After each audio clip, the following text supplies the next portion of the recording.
I mean, again, he doesn't know who Gabriel is, right? Because he didn't come from an Abrahamic faith. The people of Mecca were pagan. Quran has mentioned if this book was from other than God, they would have found in it many contradictions. If a book is without contradictions, that has no bearing on whether it comes from God or not. I've had phone books that are inerrant, but I certainly don't think God gave them. That we believe without understanding. The brother asked a very important question, that most of the scholars say that listening to music, watching movies, and most of the television programs, they're haram. So how can we have fun? Let me tell you, brother, at the outset that having fun is permitted in Islam as long as the fun is halal fun. That the standard narrative has holes in it. The Prophet tells us because Satan or the devil sleeps over our nostrils. Those who oversleep and not pray Fajr on time, Satan urinates in their ears. I really do think Jesus was crucified and that he really was dead and buried. He thought that he was a son of God in the sense that he was specially chosen by God. I think Jesus really did think he was going to be the Messiah, the future king of Israel. I mean, that is, after all, why they crucified him.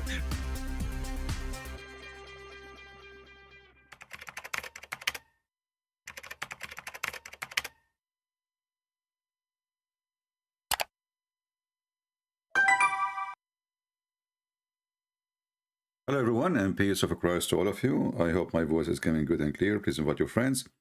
And as you see, we did not inform you in advance, and this is how we do it, you know. I'm sure if we tell people like a while ago that we will be live, more people will be here, but you know, people will come anyway.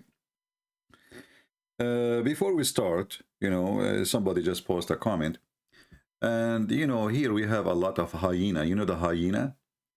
The hyena who prey, you know, I mean myself, I killed many hyena in my life, literally, not, you know, I'm not just saying, talking about a human, I'm talking hyena, the animal. I used to hunt them because I believe they are really very, very vicious, risky animals around a population of people. And here we have another hyena. Did you know Zanko saying, how are you, Digino? Peace for the world. Isn't it disgusting to see how dead white people are more worth than others? There are other wars waging, but no blonde, blue-eyed get killed, and therefore no one give a shit. You know, Dinjo. The question here, first of all, if you are trying to be a person who fights racism, I want to ask you the same question then. How come when the Tutsi and the Hutsi, whatever their name is, was killing each other, nobody in Africa care? And is it normal that people who care for their own ethnic group, it's normal, Arab care for the Arab? It's normal. We have Arab Council. It's called the Arab League. I don't know what they call it in English. The African, they have the same. The European, they have the same. I mean, people are so stupid, so dummy, so hyena. They try to spread hatred and division between people. You stupid idiot. Dead people are dead people anyway. If you already care for the black people, care for them before they die, not after they die. This is how some people are stupid and silly. And I don't like stupid people. Sorry if I offended you. I did not call you names. I just call you stupid. That's a good rank. If Christian Prince gave you the rank of a stupid, that means you are really good. So, you know, some people, they speak about racism and etc. But every single one of them is racist.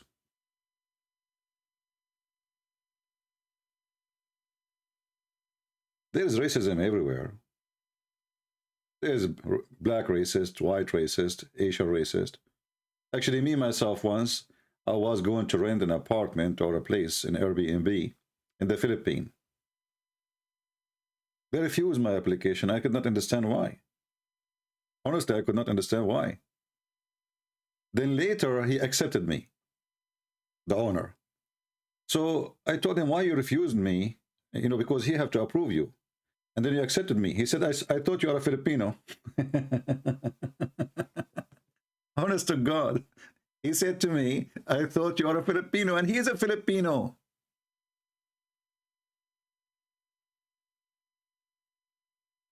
He refused to rent me because he thought I am a Filipino. But the guy I'm talking to is not a white person. He is a Filipino. So Filipino prefer to rent to a white person. You tell me why. So when you complain about racism, look at yourself in the mirror.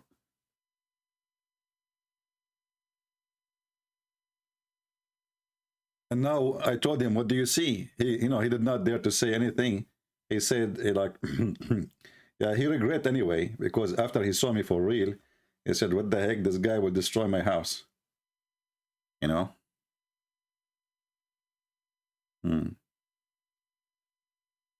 No problem, Dijno. I'm glad that you like donkeys.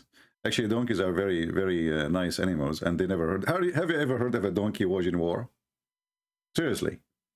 Have you ever heard of a donkeys waging wars in donkeys? So human being is worse than donkeys. They are very vicious, very criminals. They have no heart, and they are disgusting creatures. Donkeys are very, very nice, creatures.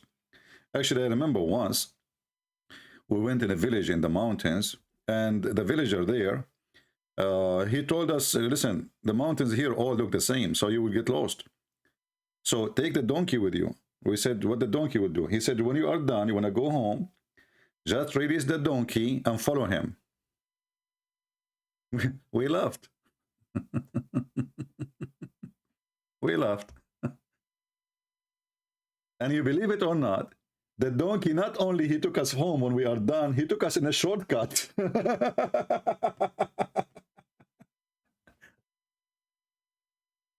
So don't worry about the donkeys for now. I'm sorry if I offended you, my friend, but this is how I talk. You know me.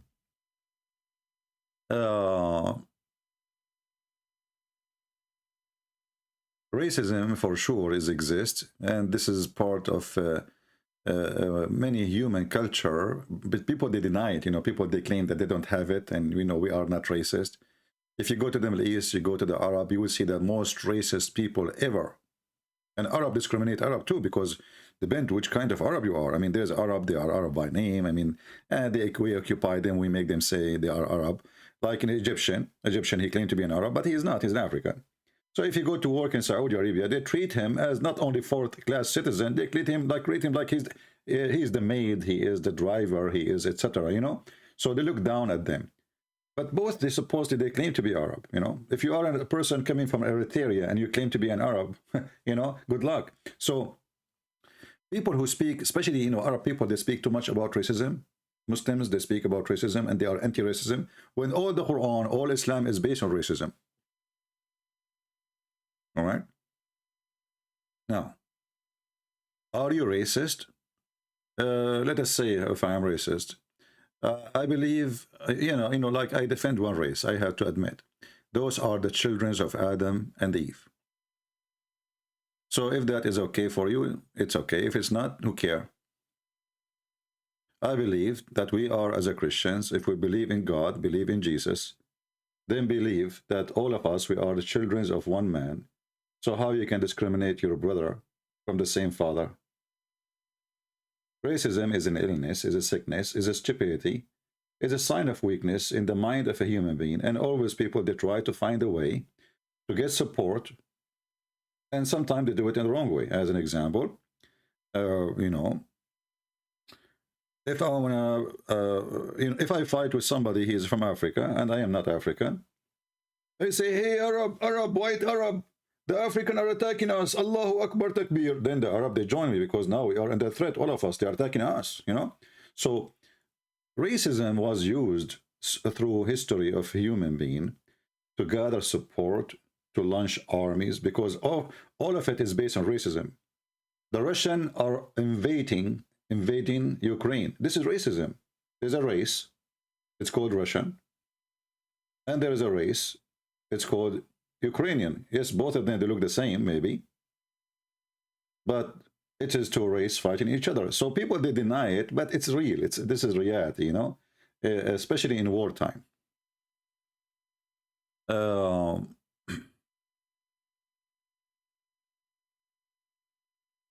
Let us see. So, you know, like, I don't want to talk too much about the war in Ukraine because we can do nothing about it. We cannot change it. We cannot fix it. We cannot stop it. We are just normal people who, let us say, I mean, we have no control of anything. We hate it. We don't want it. But I believe that those who lose today, they will win tomorrow. This is how history is, you know? This is how history is. Invader, always they lose. Doesn't matter who they are. Doesn't matter how big and they are massive, their army. A year, 2 years, 3 years, 4 years, this president goes, new government come, the country get weaker. The one who was invaded, he will be invader later. So, you know, I'm not really worried too much except about those poor people who lost their houses and etc. And by the way, I told you before that I asked my friends, the churches in Ukraine, to create an account in Patreon. And yesterday they start doing that because, you know, I asked them again and again to do it.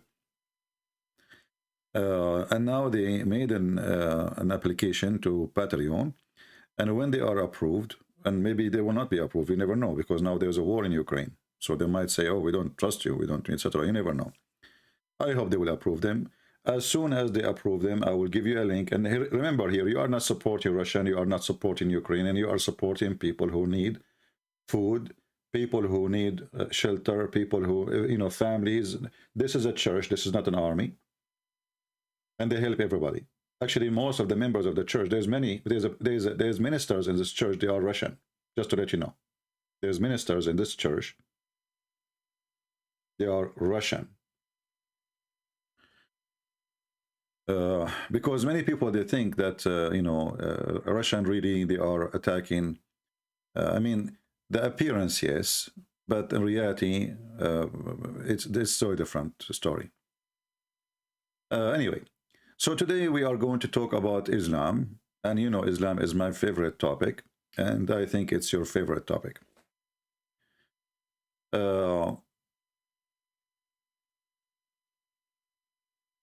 Yeah, later when if they gave me the link and they are approved in Patreon, I will give you. Remember, you are not donating to me; you will be donating to them, and I don't mind if you take a donation. You are giving it to me and you give it to them, just to make it clear.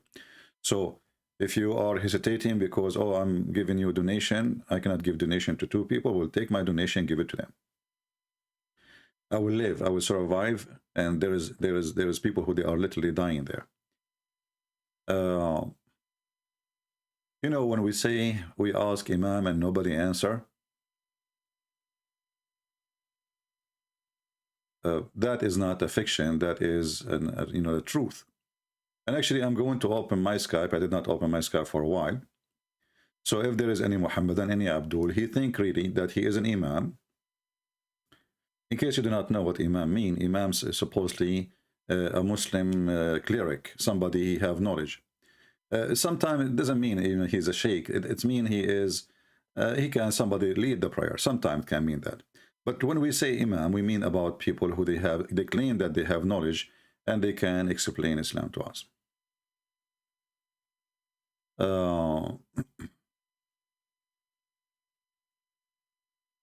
CP debunk Isaiah 53.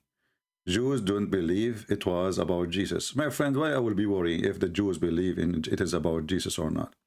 After 2,000 years, and you want to tell the Jews this is about you know, if they knew, and you know, if they don't want to be convinced, no problem. They will not be convinced. Why we want to care?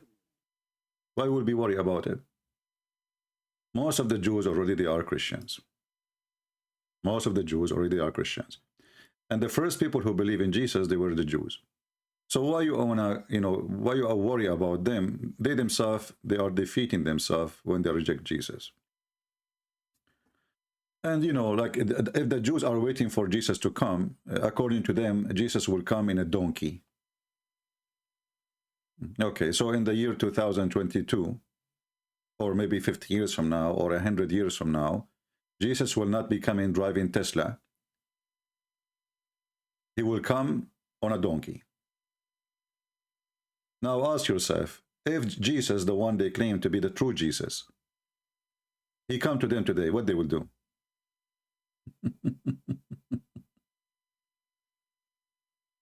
Oh boy. You know what I mean? Let us say, for the sake of argument, that Jesus, the true Christ, did not come yet. And there is a Christ who is the true Christ. They are waiting for him to come on a donkey. If he come to them, are they going to welcome him? Good luck with that. You know, the evil ones, they will try their best to reject, and they will reject anyone will come anyway, and they will make fun of him, and they will call him stupid, and they maybe that now they cannot be crucified because supposedly there's a human right, etc. But they will crucify him in a different way, right? So like this guy, what his name, TOVIA singer, the one I gave him a spank from time to time. When he make the last claim, if you remember, that the Muslims don't believe that Jesus is from David, and we got him busted. So they are just a bunch of fools, and they can fool you only if you are a fool. If you are not educated, you have no knowledge, and you have no idea what you are talking about. Now, my Skype is open. If there is any Muhammadan would like to join us to tell us something good about Muhammad. And actually, I'm going to make a different video about the Crown Prince of Saudi Arabia. He have an interview with an American station, and he says Israeli are our friends. And not only that, he said they are our allies. Which means this guy, he just gave a finger to Allah, and he proved that Allah is a liar. Because if the Quran says that the Jews are your enemy until the day of judgment, and then the Crown Prince of Saudi Arabia, and the funny, by the way, when they say Crown Prince, you think they are prince. Those are just a Bedouin who used to take a shower once every 10 years. Suddenly they became princes and kings. As you know, I don't know if you heard me many times, I say I took my annual shower. So we the Arab, we are Bedouin people. We are people of the desert. That's why we called Arab. Arab means desert people. Doesn't mean, it's not ethnic really. So this guy, the British intelligence, they made his family a royal family, the same as they did to Emirat and Kuwait, and all those families are made by Her Majesty the Queen of England.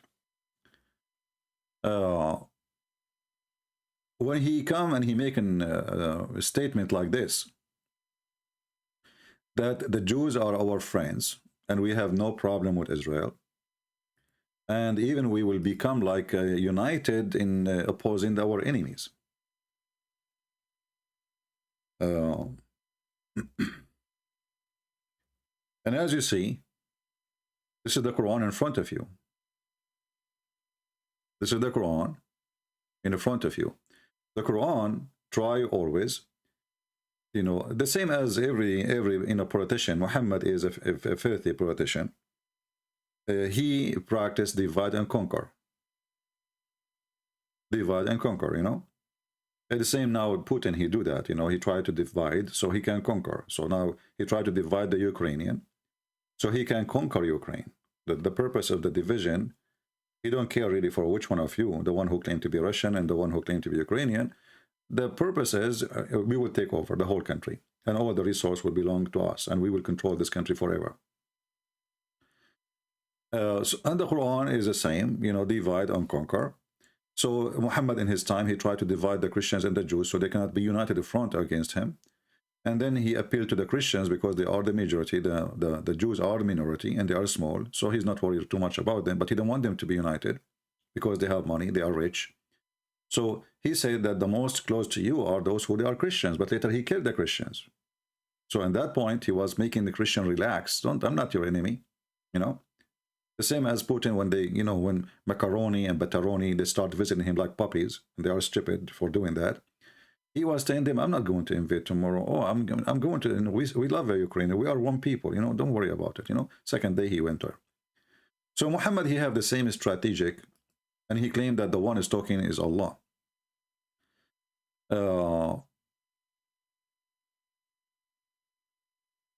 The Quran,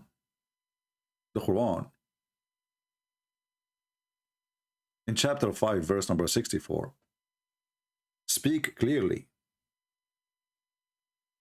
that the Jews are the enemies of Islam until the day of judgment. As you see in front of you, this is chapter 5, verse number 64. The enmity between Islam and the Jews, or Muslims and the Jews, is not something temporary. It's going to stay until the day of judgment, as you see here.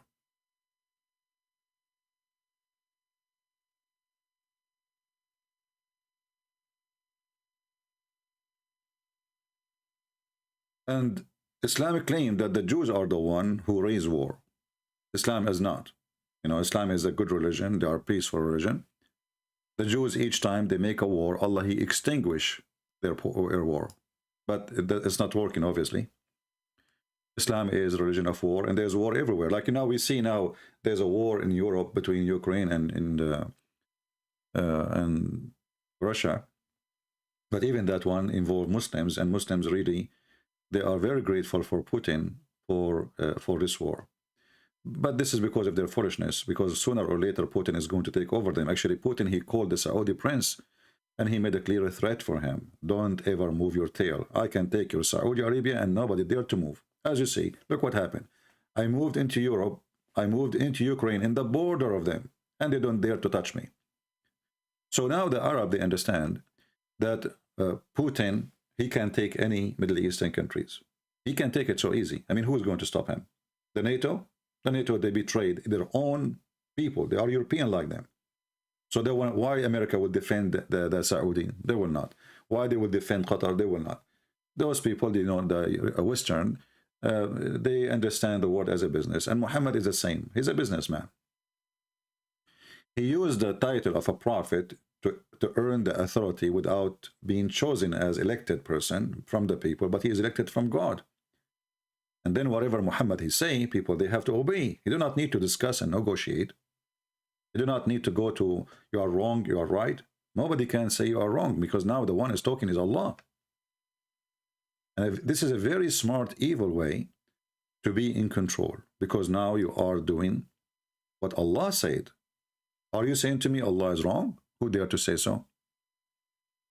And because what Muhammad say is what Allah say, then who dare to say Muhammad is wrong too? Right?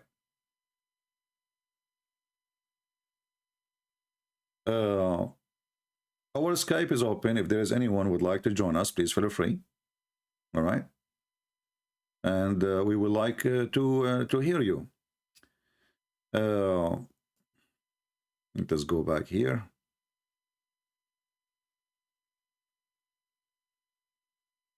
So when the Saudi prince, if we can call him a prince, and all of them, they are no princes and they have nothing to do with any royal family, he's saying that the Israeli, our potential ally, he defeated Muhammad and he proved Muhammad to be a fraud.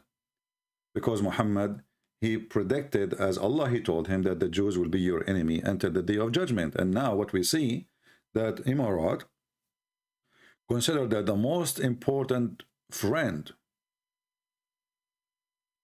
in other way protector, they have in the Middle East is not America, it is Israel. They trust Israel way more than they trust America. You know, because America, many people do not know how it works in America.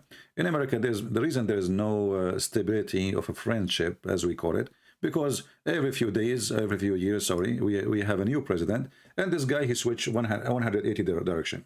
Obama, he hated the Saudi, he was against them, he supported the Iranian because it's Shia. And that's why he gave them money, he allowed them to arm themselves, he allowed them to grow. Obama, he supported the Muslim Brotherhood. Why? Because the one who funded and who made the Muslim Brotherhood, it was Iran. Muslim Brotherhood worked for Iran. So Obama, he took the direction of supporting the Shia against Saudi Arabia. This is why when Obama went to Saudi Arabia, only 2 people were waiting for him in the airport. 2 people. And none of them is really actually someone important. It's not like the king or the crown prince. No. 2 people, they are waiting for the president of USA. And there is 2 reasons for that. Number 1, because he's black, and those are Arab racist. Number 2, because he was not supporting them, he was supporting their enemy. So to understand how the world function, the Quran will give you a good understanding. Muhammad is an evil man. And all those evil people who work in politician today, leaders, they are like that always. They have no friends. They will betray you over one day. So only foolish people trust Islam and trust Muslim countries. They switch their friends as fast as the speed of light. So right now, Saudi Arabia did not vote against, Emirat and was a part of the council. And I don't know why Emirat part of the council. You see, this is why United Nations is a joke. A country like Emirat is not even in the size of a village in Texas. They have the right to be a member of United Nations as a vote. Okay, according to what? Or they are a country. So a country like India, the population of India is a billion times more than Emirat, literally billion times more. They have one vote, and Emirat have one vote. So do you see why the stupidity here? How it works. So a country have a billion, 1.3, 1.4 billion population. They have one vote, and Emirat have one vote. So this system is just a stupid system. They call it United Nations, but this is work only for the fool. Somebody saying India is a joke. Why it's a joke, my friend? Why India is a joke? What does that mean? India is a joke? Okay, I want you to do this. Better denial, or Daniel, whatever your name. I want you to go to New Delhi, and take, write a sign. In English says, India is a joke. Can you do that? Then we will find out if it is a joke or not. Stupid idiot. Anyway.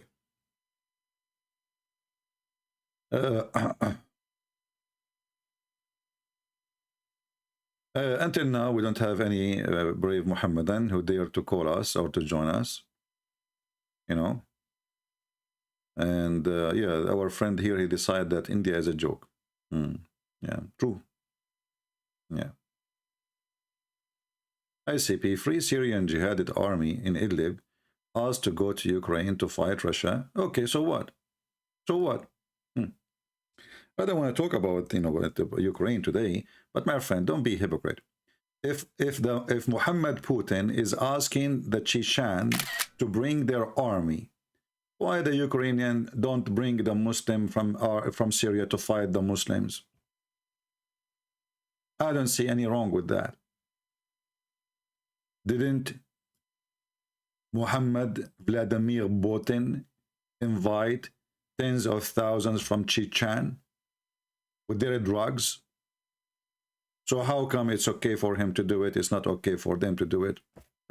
Let the terrorists from Syria fight the terrorists from Chechen. Good, very good. I support that.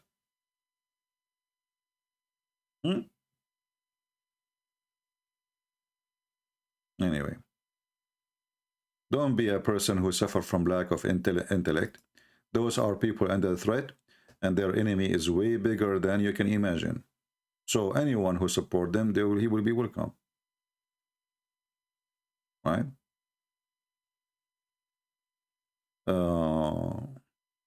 When the double standard, when two countries in Asia fight,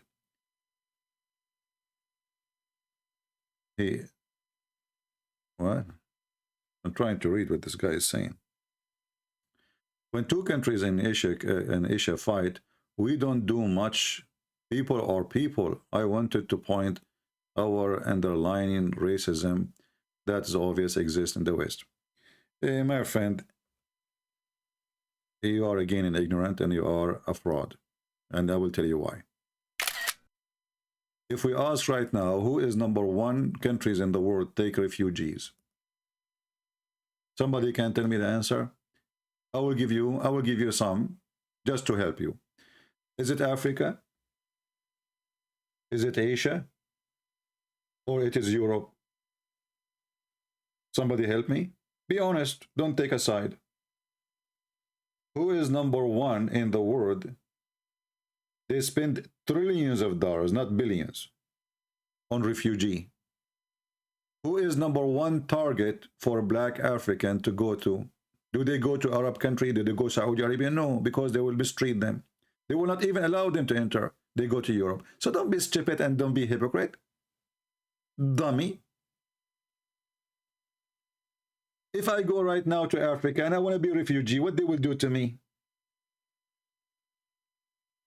They can't even feed their own families. And all the leaders mostly there are thieves, like the leader of Nigeria.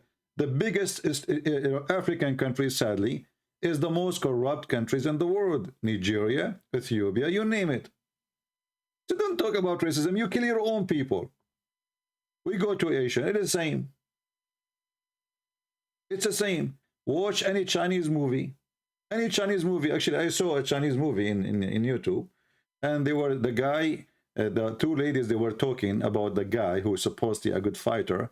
But he supposedly hide himself and he colored himself like he have darker skin. So they start making fun of him for he have dark skin. It's part of the Chinese tradition. They don't like African. They hate African. This is the truth. In China, racism is so easy and it's so popular. Even when there is a video about the Chinese airline. They make like there's be aware of the following. Scammers from Morocco and African. This is in their government brochure. This is the airline, and it's airline owned by the government. So people are stupid, and you will never see that in Europe. You will never. If an airline do that in Europe, they will go bankruptcy. Anyway, people are really a hypocrite, and they claim something they don't have. I noticed that always the whore, she claimed to be the most virgin. This is the truth. Always the whore, she play victim, and she claimed to be holy. And then she spread the news about her neighbors that they are a bunch of prostitutes. Why? Because she don't want to look like she is the only whore in town. So she want to make everyone look like a whore. You do not know that Nigeria is the most corrupt country in the world? Really? Search in YouTube for a second. Nigerian scam. There's companies legally are opening in Nigeria, just they do scam. All those who work as official in Nigeria, they end in Europe with billions of dollars. Well, the topic is Islam, yes, but people here are stupid. We have to refute them. We have to answer them. If you cannot wait, numbness, you can leave. Okay, don't tell me what is the topic. So, do we have any Muhammadan here who would like to call us and tell us how good Islam is? Was Muhammad wrong when he said that the Jews are your enemy until the day of judgment? And he said to the Christians, so why the Muhammadan, they are kissing the shoes of Putin? Why they are kissing the shoes of Joe Biden? If they are your enemy, why now you are asking the Israeli to protect you? All countries are corrupt. No, we cannot say that. In USA, if we have corruption, it's very limited, extremely limited. In the Middle East, every policeman is a fraud. Every judge is a fraud. Even the butcher. You go to the butcher to buy beef, he give you cat meat. Don't go there. Don't go there, please. Don't go there. All countries are corrupt, and this is not true. This is not true. In some countries, corruption is their blood. And I'm talking about government and system. But there's good people everywhere, and there's bad people for sure. Now, we have a person here, he keeps saying weird things in Arabic. Obviously, he don't speak Arabic, and he is using Google Translation. Let me block you, and bye-bye. Me, Angel. Supposedly, like, you know Arabic now. You know, the Google Translation, he put a sentence in Google Translation, and he posted for us here, and he is flirting with people. Is Keeney Copeland is a fraud? I don't know who is Keeney, and I don't know who is Copeland. Who's that? Is that a country? You know, I find people are funny, really. I mean, what is that? Is Keeney Copeland a fraud? What is that?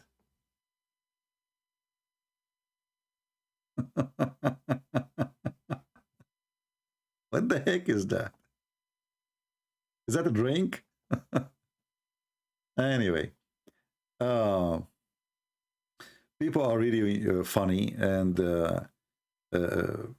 you see, when we talk about the fraud start from the individuals, start inside families.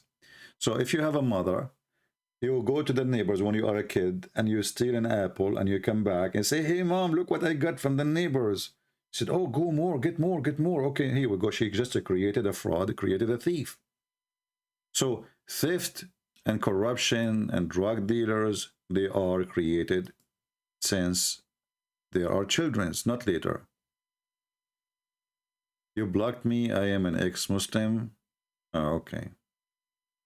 Let us see. I think this guy is from Russia.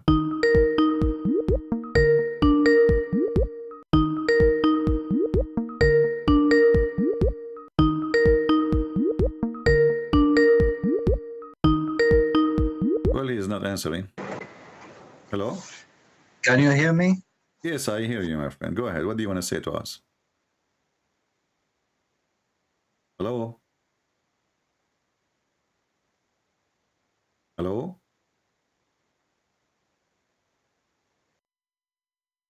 Are you there?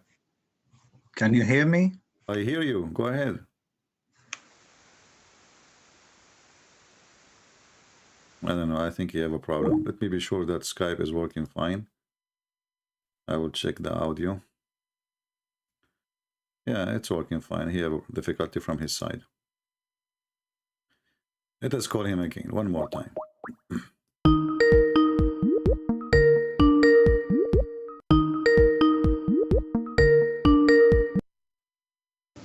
SCP. Yes, my friend. How are you? I'm good. How are you? I'm good. So you said I blocked you? Hello? Look, Putin is not giving him good internet. Are you there? Yeah, it's not working. What we can do?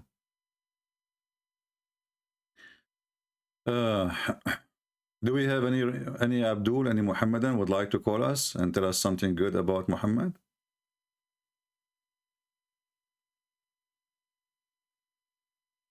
Anyone? You know, okay, he's calling again. Let's see. Give him a chance. Yes, CP. I'm sorry. The network is bad. I'm calling you from. It's all right, my friend. It's your fault. You did not say inshallah before you call me. Yeah, that's the problem. Yeah. This time. So you said I blocked you? I blocked you where? In YouTube? Yes, sir. Why I blocked you? What you said? All I said is you were talking about the Jew the other day. I don't know what's his name. The same guy you posted about a couple of days ago. TOVIA singer. Yeah. What about him? Yeah, he was saying that Jesus is different in Islam and Christianity, whatever. All I said is it wasn't that video. It was a previous video of him. And he was saying the Muslims are good or something like this. And I told you, man, like, take it easy on him because he's showing his face. If they see him, like, there are going to be consequences for him. And I think you mistook it as I'm saying. No problem. You can come on YouTube and in your name. This is easy. You just replace, an account to a different account. But let me tell you something. I tried. You see, a person who claim to be a rabbi. Yes. You don't have to say things he don't believe in He avoided. Let us say I live between Muslims. I lived between Muslims before, right? Yeah. Okay. Well, if they ask me, do you believe in Muhammad as a prophet? I would say no. Obviously, I'm a Christian. Yeah. I do not need to lie and start saying that he is a good guy and all this garbage, right? Yeah. So you avoid answering what you really want to say in a free country, but you say what you believe. This guy, he don't say what he believes. He's a fraud. So they ask him, well, the Muslim, they believe that Jesus is the same as the Christ. He did not say, Muhammad is wrong. He is not. He starts saying they believe in different Jesus. Listen to me carefully. It's different Jesus. Because for them, they are Christ is just a prophet, a high prophet, That's not the question. The question, they believe that he is a Christ. They don't care. Who cares if he is a son of David or not? They believe that this guy, who the Christian, they believe in him as God, he is the Christ. So is Muhammad wrong? Is he lying? He will not answer. So this is not about take it easy on him. He's showing his face. This is not really a problem. The problem is he is a hypocrite. He is a liar. And as long he is showing his face and, he is trying to share the truth, and people, they will find out right away that this person who is sharing his face, he is just a deceiver. He is doing politics. So what you are saying to me, because he's shown his face, you have to lie. Well, he has to be politically correct. We see when you are a person who believes and a believer, if he is a politically correct, he is not a believer then. Either you say yay or nay. Either you are a believer or you are not a believer. So what you are saying to me, he is practicing taqiyya as Muslims. Well, people like that will go to hell because they are lying. All right? You are an ex-Muslim. Did you leave Islam calling me before, or what happened? No, it happened. I talked to you before. Yeah. But it's I didn't know you till like years after I left Islam. Okay. So yeah. And are you an Arab? I am an Arab. Yes. Okay. Does it feel good to be an Arab? No, man. Not at all. Not one bit. Well, I feel good about being Arab. I will tell you why. Because first of all, our socks smell so bad. So like if you go to an area, like once I went camping, I do like go hunting, and there's a lot of mosquitoes. Mosquitoes were eating everybody except me. Unbelievable. Mosquitoes, they die. They get close to me, and my socks is just right there to protect me. The smell is so strong and so beautiful. Mosquitoes like and feel like a helicopter. So me, myself, I feel good to be an Arab. I don't feel good in Arab. It's your business. I feel sorry for you. You should be proud. Listen. Well, the problem is not with the mosquitoes. It's with the people. The people discriminate you because they are an Arab, so they think bad about you, right? Well, they don't. Honestly, here in Canada, they don't, because honestly, everyone is fine. But like my people, their reputation like follows them, right? Yeah. So you know the drill. A lot of us are scammers. A lot of us are deceivers. A lot of us are I know. We people. don't scam people. Just we fool them. Come on, don't do it. Don't say scammer. Come on, you're hurting my feeling. So you use a different word. You say we fool people. Don't say scammers. Come on. Yeah, we take a credit card from the bank and we never pay it. And then we change the name and we call the bank again. And then we buy some electric stuff from. Anyway, they're not. Yeah, but but we are proud. We have to be. Remember, we are the most proud people because we are the best in the world. The Quran says so. We are the best ummah that sent for the people. Absolutely. Come on, we are the best. Really? Yeah, we are the best of the best. We are the top of the barrel. We are not only the best of the best. We are the only best. Come on, what are you talking about? Don't you see? Right? Okay, let me tell you about what we Arab we did, especially Muslims. What we did for society in the world. We created millions of jobs because of security. If not us, all those who work in the airport, they are useless. Nobody will care for them. Now there's machines they have to make to scan you. There's machine to scan your bags. And now there's a long line of security. We gave job. We gave life to people. Most of those people here, they will be homeless without us. You know? I'd also argue we taught them Arabic, like now they know jihad, they know Yes, Allahu exactly. Akbar, Is they know exactly all nice these words stuff. like takbir, Allahu Akbar. And we taught them how to make Well, video. We taught them how to make video when you are slaughtering somebody, and nobody can do that. I mean, come on, we are the best in movies. We are the best in. We don't. You see, our act is real. man, you know what? Like change takes time. Now, if you go to the Arabic sphere of YouTube, look at the atheists. Now they have a voice. You know, they are still like not a majority, of course, but they can talk. Like a couple of years ago, there was an Egyptian guy on TV. He was atheist that he got kicked out of a conversation in the first 2 minutes of a show about debates between Islam and atheism. So they brought the guy, and in 2 minutes they fired the interviewer, fired him because he's an atheist. Now, like you find people, at least there's a voice on YouTube. People are atheists. They say what they think. You know, regardless if you believe like atheism is a good cause or not, but like back then, like I was born in Saudi Arabia, so I know that you're a Saudi. Right? No, I'm not Saudi, but I was born there. Oh, because okay. So like back then, times were very different. 30 years ago, you couldn't say anything, but tides are shifting and things are changing, but it takes time. You know, you have to be patient. Yeah, but we are making the change, my friend, as you see. Like now, my books are is published around the world in many languages, and we are giving them for free. So that will increase. You know, we just publish our books in Chinese. You speak Chinese? Oh no, I don't. I speak Chinese. I'm not like you. You see, you are an Arab, but not educated. I speak Chinese. Actually, I am the one who taught Bruce Lee how to play karate. You know, this is true. Sahih Bukhari, hadith number Bruce Lee 220. Yeah, but it is Hassan hadith. It is Hassan. Okay, exactly. It's Hassan. This is why it's accepted. But also, if you go, you find the person who narrated it is weak. Even though he's weak. His name is Joe Biden. That's why he's weak, you know. The one who narrated this hadith is Joe Biden. I agree with you. He forgot. Like it's very well known that Joe Biden, he lie a lot, and he forgot even the name of his mother. So the one brother, CP, it doesn't say that, CP. This hadith is reported. Yeah, it is reported by Nancy Pelosi. Pelosi, she told Susu Tatusu. And Susu Tatusu, he told Joe Biden. And Joe Biden is very well known to be a liar. Check it on YouTube. And therefore, we reviewed it. So he in one hadith, it's known that he's a liar, so you can't take his word. Yeah, but in different hadith, but all other hadith is good, right? Exactly. So like only the stuff doesn't look good.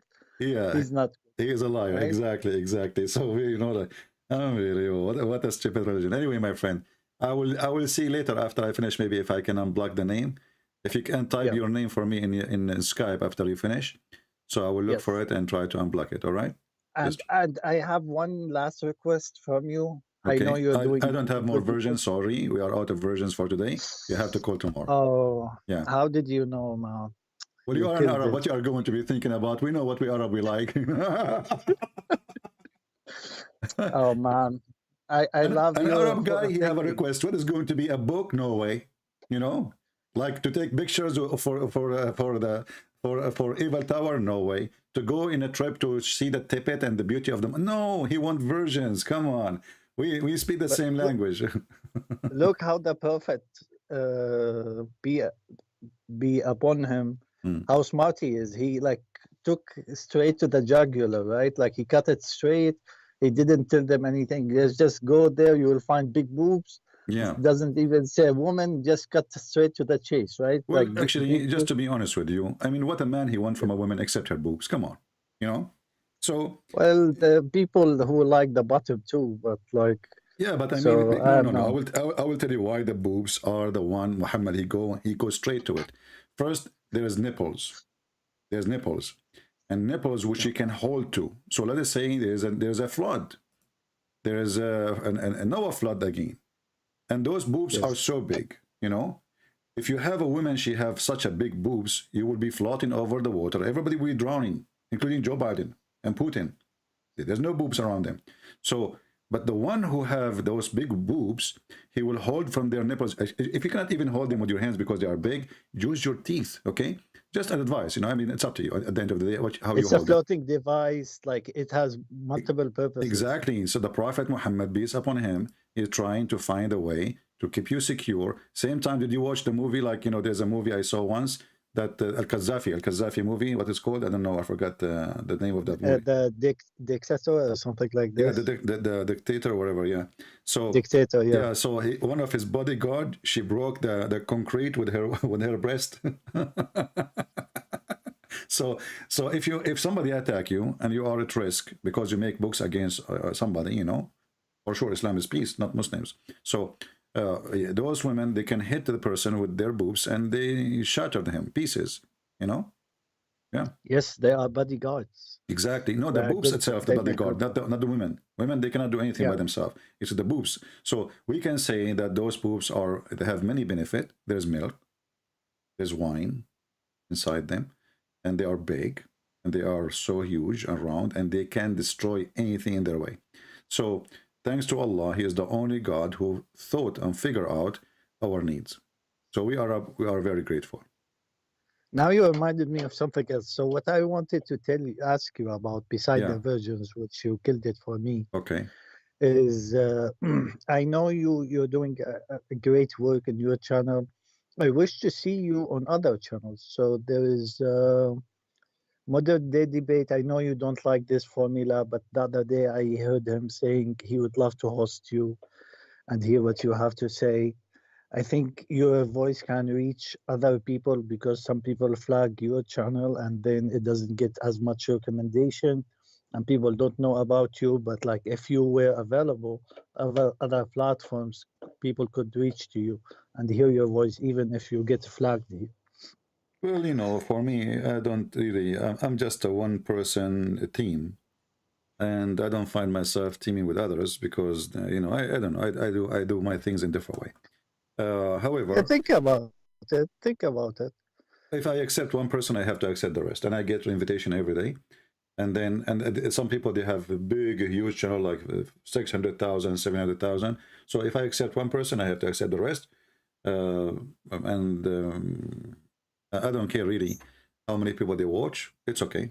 You know, 1,000 people, it's a blessing for me. I think CP, you're not seeing the big picture. What I mean by that is I spent 8 years trying to figure out what's right, what's wrong. It took me 8 years to get out of Islam. 8 years. But if I had someone like you and I heard them, my life would have been much easier. I wouldn't have to have spent that much time. You know, yeah, so I understand. You know, you can tell your friends if they want. They can call me. You know, they can organize a debate. But my debate, I do not need moderator, so they can go live in their channel. I go live in my channel, and they bring somebody. He can join them. You know, to debate me, a Muslim, and therefore everybody is happy. And I did not go to invitation. It is so you can tell them, bring him someone to debate him. All right. And you host it in your channel. He will be live in his channel. Call him live, and there's no moderator. So the person who invited us, he can just say hello. We have Sheikh, etc. And this Christian Prince. You go, you know, like, you know, fight. Fight. Yeah. So I don't do this, you know, 5-minute thing. It's silly. It's stupid. It doesn't mean anything. It's useless because people, they can lie as much as they want, and then nobody stop them when they need to be stopped and being exposed.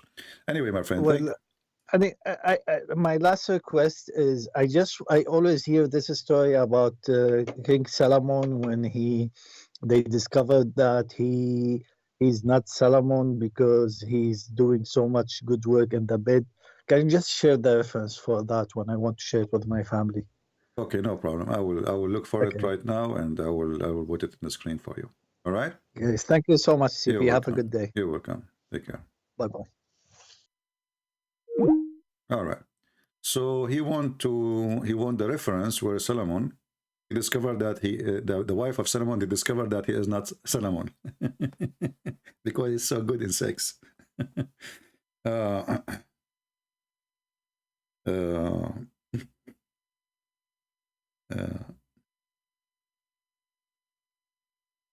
Let us see.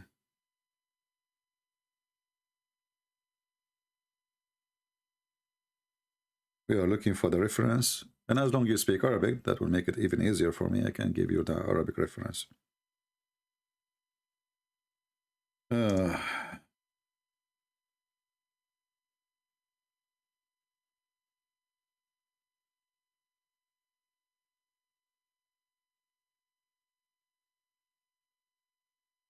Let us see.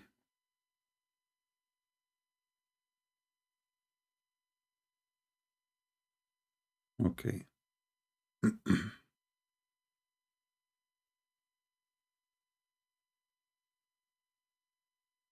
We are looking for the reference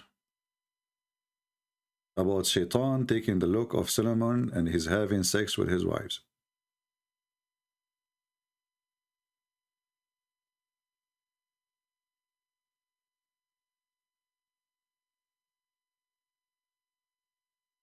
Let us see.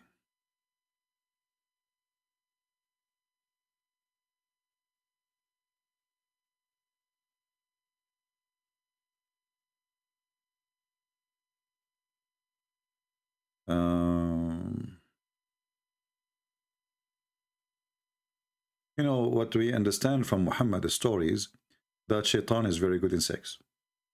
He's very, very good, you know. And obviously Sulaiman is not, you know, come on, disappointing. So what happened when Sulaiman, he was kicked from his kingdom because Shaitan, he took his look and he stole his ring from his wife when he went to the bathroom. That's why I take my ring with me when I go in the bathroom.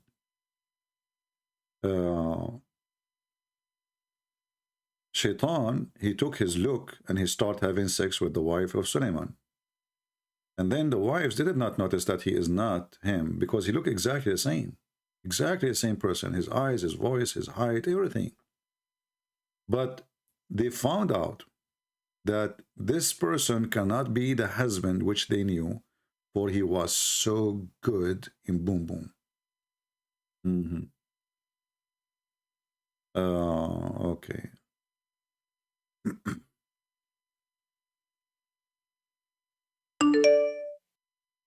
Let us see.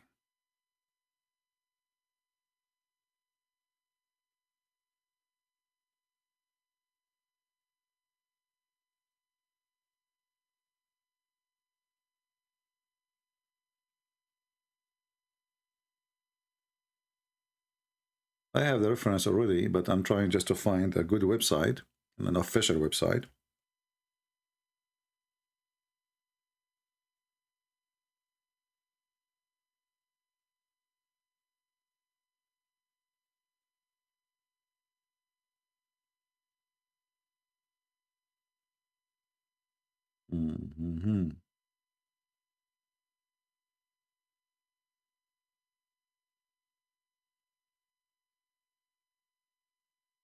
Yeah.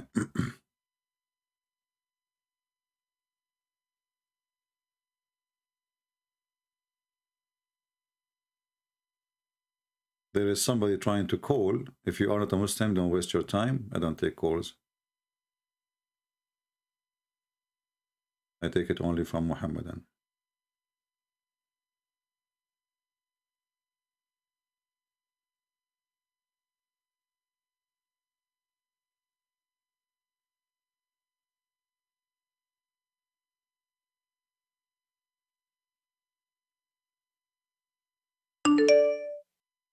This guy, he keep calling.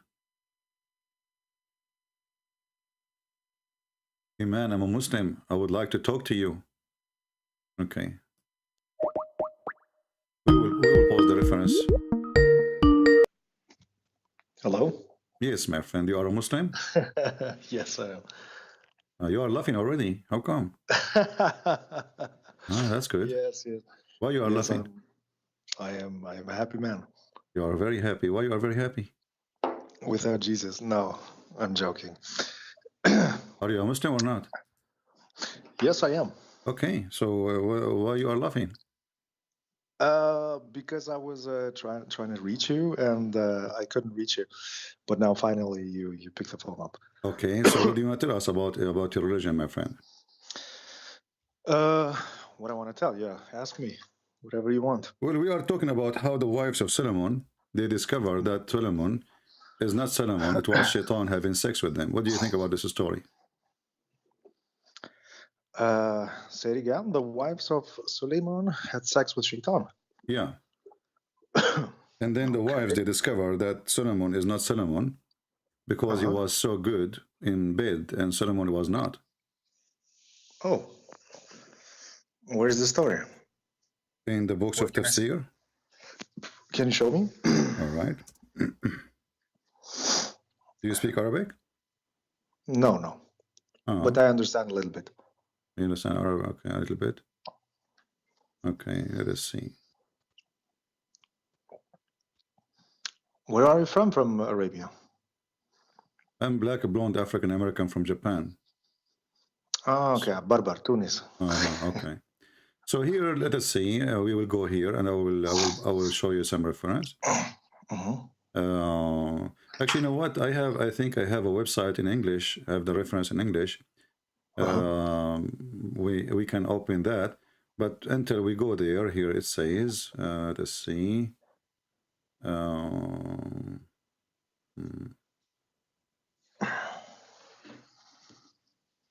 All right, here we found one story. There's many stories for that, you know. We found one of them. Let us give you the reference.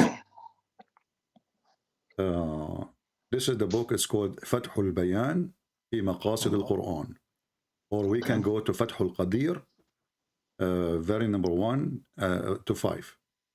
It says here, and I will put it in the screen. Okay. This is Google book. Somebody says to me that Google book you can translate, and I'm not sure where I can do that translation thing. Let us see. Somebody, one of you, he said we can translate. Where we can translate? My library. Oh, so you only have it on Arabic? Yeah, but I can look for it in English too. Anyway, here it says. Don't worry. Here I it says. trust you. You can translate. Okay, yeah. It says here, and in this story, you know, there's many versions of the story. It says here, and I will highlight. So this is just the tafsir. Yes, it says that when Suleiman he took the ring of the Shaitan, he took the look of Suleiman, and then he took his ring, and he took it when Suleiman he went to the bathroom. It says here, so she gave it to him, and. You know, in some story they says that she gave it to him. Here they have different version of it. However, here it says, this is the part we are asking about. It says here that they ask the wives of Suleiman. Yeah. If there is something Suleiman is doing you don't like, those are the elders of the kingdom. They said, yes, he is effing us when we have our period. And he was not doing that before. So based on this version of the story, because this person, he was so hot and he cannot even stop even when they have their period. And Suleiman, he don't used to do that. And this is how they discover that he is not Suleiman. And this is and then Shaitan, then he ran away and he took the ring of Solomon and he threw it in the ocean. Okay. Yeah. What do you think about such a story?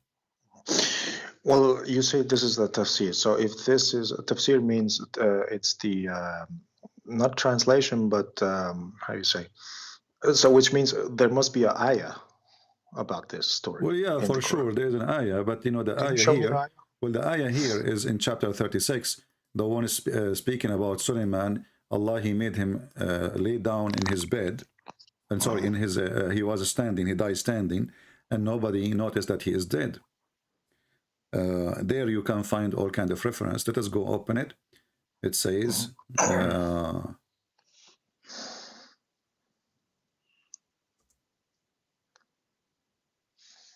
here we go. If we go, actually, chapter 38, sorry. Chapter 38, you can read verse number 34, 30, 35, etc. So, Suleiman, actually, we can find the same story in 36 too. But here, it says that Allah, Here, this is not about his death. This is about... I can see nothing. It's just the screen is white.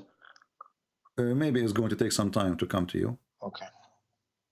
So Allah, he placed someone, a body on his in his throne, you know. Okay. And now the Muslims, they are trying, everyone, he tried to fix this verses, and he tried to fix it based on the information Muhammad he gave. What does that mean exactly? Or by this verse, if you read it yourself, it doesn't mean anything. Does it mean anything to you? It doesn't mean anything. Oh, now I can see the whole. Okay. And we did try Solomon. We placed on his throne a body without life. But he did turn to us in true devotion. What does the verse mean? You see, they put the word without life between two brackets, which means it's not read in the Quran, right? So without life, what does it mean? It's dead? Exactly. But the Quran never mentioned that. No. Yeah. So how you can understand this verse? Secondly, if we go and read the interpretation, we will find that everything here is about sex. When the verse is talking about what? Talking about Allah, he put Sulaiman on the chair, and he was without life, supposedly he's dead. And then suddenly Muhammad, he started talking about how good Sulaiman was in effing. As an example, when Sulaiman, he decided to do jihad, he decided to sleep with 99 women in one day, and then he forgot to say inshallah, and because he forgot to say inshallah, Allah, he gave him a half person. Okay. Half person mean, you know, Muhammad is very rude, so he claimed that the person who is disabled is a half person. And this is the hadith, as you see in Sahih al-Bukhari in English. And now you can read English, no problem. Yeah. Do you see it? I'm still seeing the ayah. Okay. And we did try Solomon. Maybe it takes some time.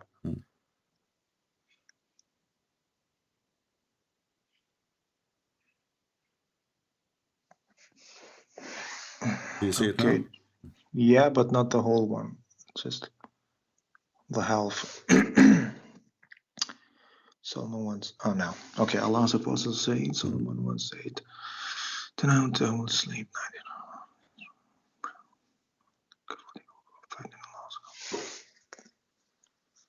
99. That's why he did not.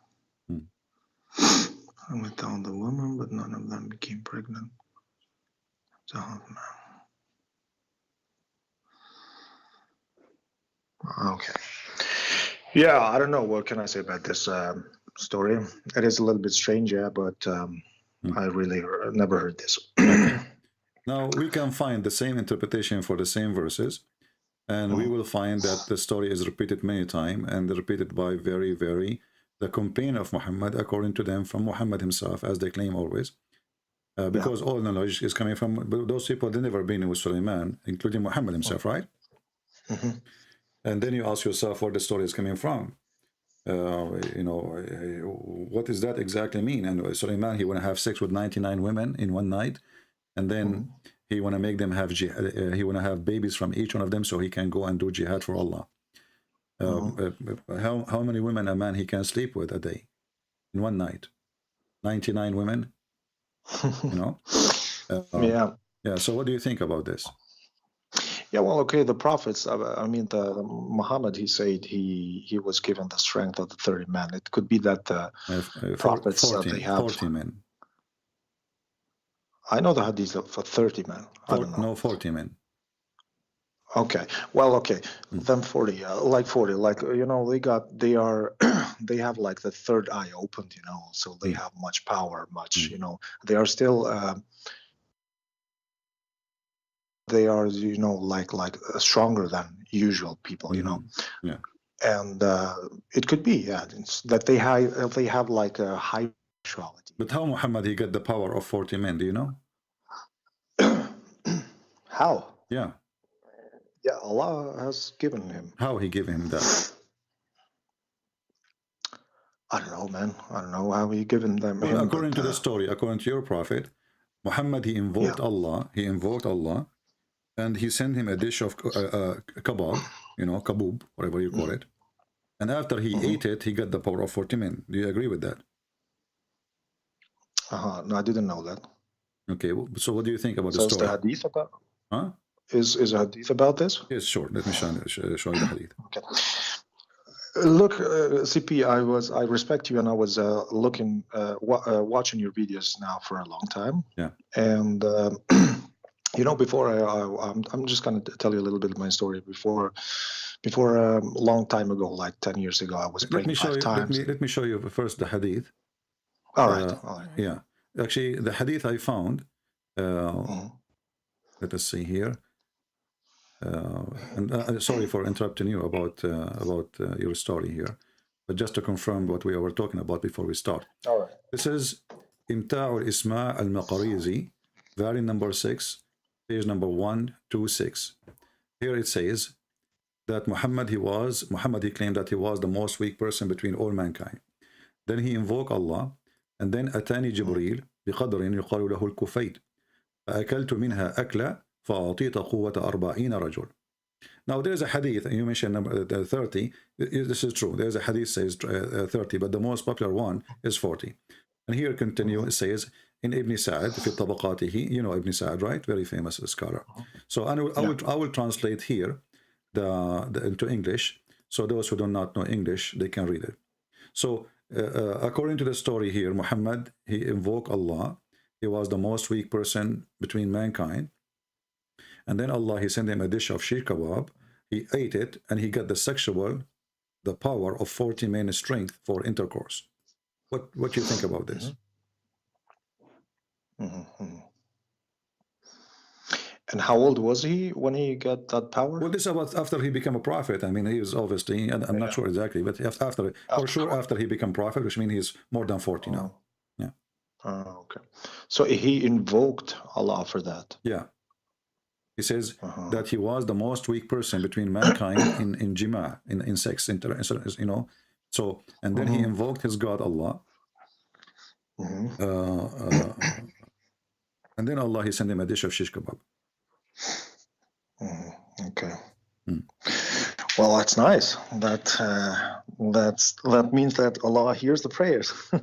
Okay, but so you think that Allah really, in order to help Muhammad, he have to make some food recipe to fix his private story or problem? Well, there is actually, you know, the Prophet said like don't just invoke Allah for things of dunya, like give me too much money or too much something, because it could come against you.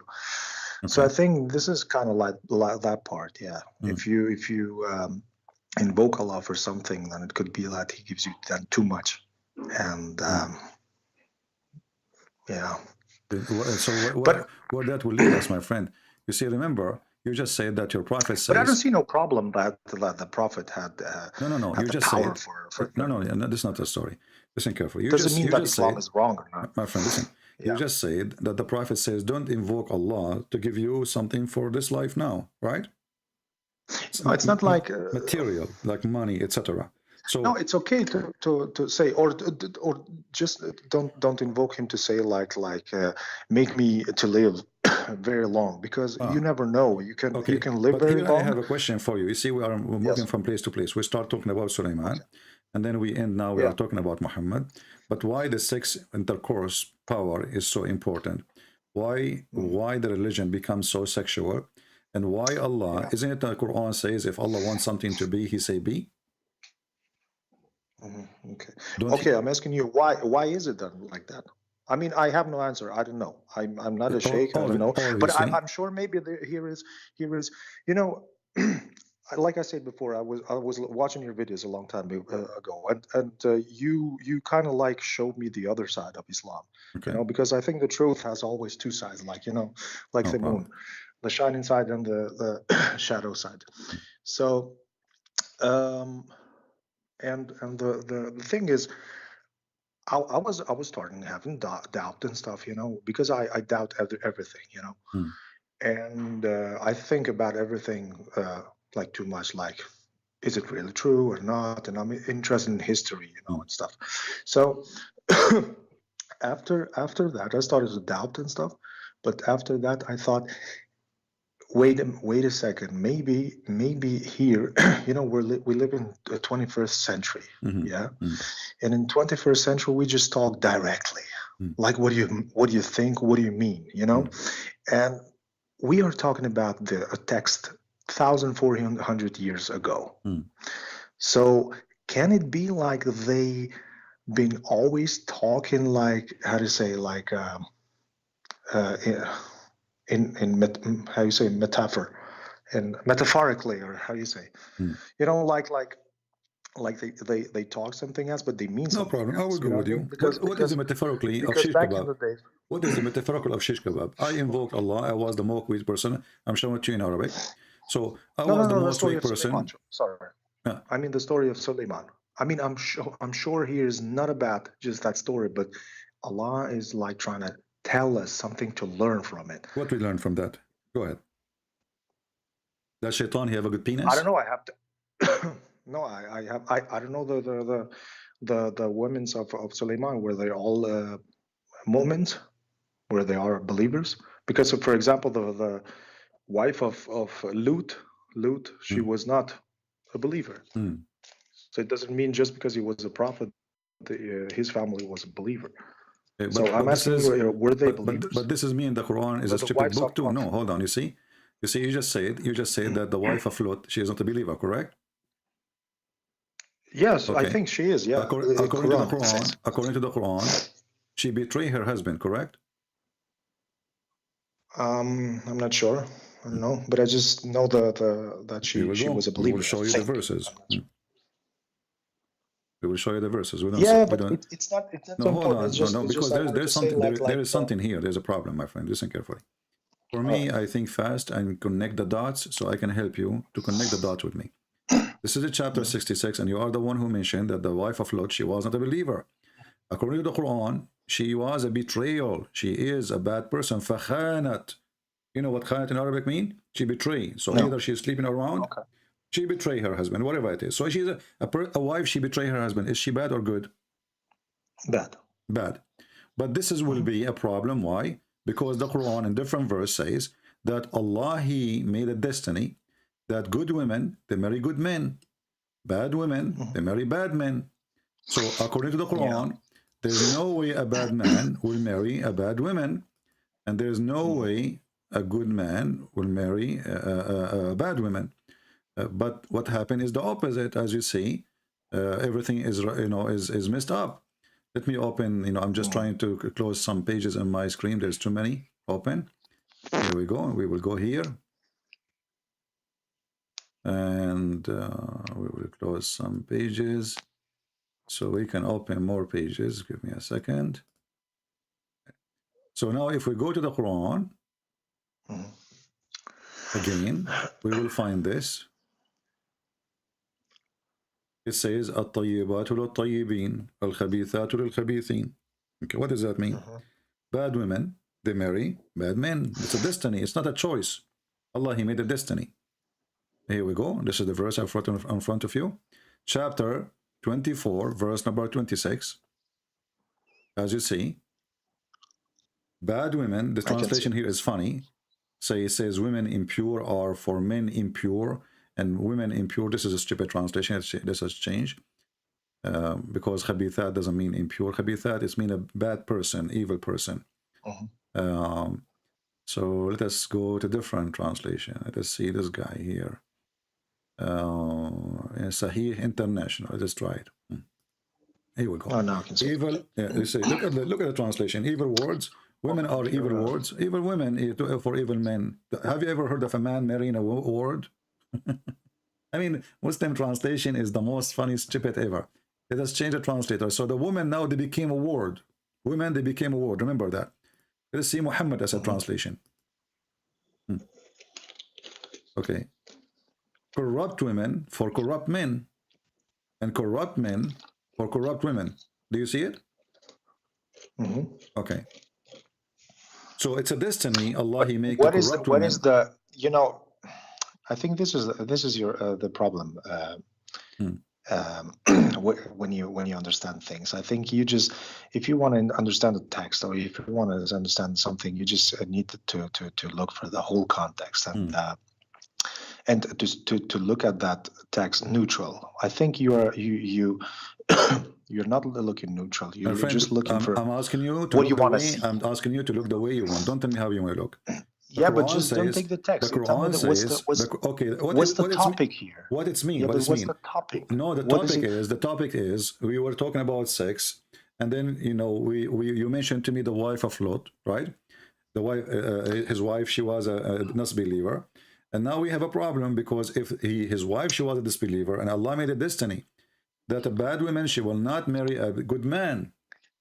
I think you are mixing two topics in one. No problem. We can mix it. Why not? Because we want to prove a point. What is the topic here? We are here proving a verse point. 26. We are proving a point that the one, my friend, if you're an author, if you're an author of a book, if you're an author in a book. But it's the topic is different here. No, the topic is the same. The topic is the same. The topic is the same. Everything, it's the same. Everything is connected. Everything is connected. May I tell you just something? Look. It's the same problem like when they say, you will find in the Quran like kill the disbelievers. Well, what does that mean? Kill the disbelievers, all of them, wherever you see them, blah blah blah. No. So you need to see the whole context. In Surah Tawbah, it is like kill them, but it's actually for the better. It's in the better. That's false. That's false. We can go there after we finish this one. But this is false. This is false. This is false. But it's like for the one context. It's not like kill them all. No, no. It says kill them all. Kill them all and expel them. Either they run away. You kill as many as you can, and the one who run, they run. So don't go there. We will go after we finish this one. But here now the question is, as long the Quran, my friend, you are trying to avoid the answer. As long the Quran. All right. Saying that bad women, they will marry bad men, and good women, they will marry good men. Correct? Okay. All right. And you are the one who said to me, the wife of Lot, she was a disbeliever. Is she a bad woman or she is a good woman? She's a bad woman, yeah. Okay. But this is mean the Quran, the one who made the Quran, he's lying. Because as long good men, they marry only good women, and this guy is a prophet, that's mean a prophet, their wife can be bad, and the Quran is logically wrong. You know what you're saying, like there is actually one one sentence about logic. You know, there is like all Chinese are people, so Mozart must also be Chinese, something like that. You are mixing things up. You know, who you said Mozart? Yeah, Mozart. You know what Mozart have to do with the Chinese? Is he from China? No, there is. Let me find that. There is actually a sentence about this. You're trying to avoid the problem. So look what we discover. Absolutely. Look what we discover. Look, we discover that your God. You discover your God, my friend. He cannot maintain his words, and he cannot maintain his language, and what he say is wrong. So first of all, what is the topic? Suleiman, we start with the sex of Suleiman. What is the topic? Let us go back there. Let us go back there. Just tell me the topic. The topic is Muhammad is stupid, because what the penis of Muhammad have the power of 40 men have to do with God anyway? No. Let's go back to that topic. What do you say? This is the topic. The topic is the wives of Suleiman. They are having sex with Shaitan, and then when you notice that he is so hot, they discover that he is not Suleiman. So the wife, they did not discover Suleiman not to be Suleiman because he is, he have different habit. No, he have different penis. His penis is so good. This one on the screen, 26. No problem, but you are avoiding to answer this one. The topic here, that bad women, they marry bad men. Okay, hold on. Bad women, they marry bad men. Is the wife of Suleiman were bad or good when they step with Shaitan?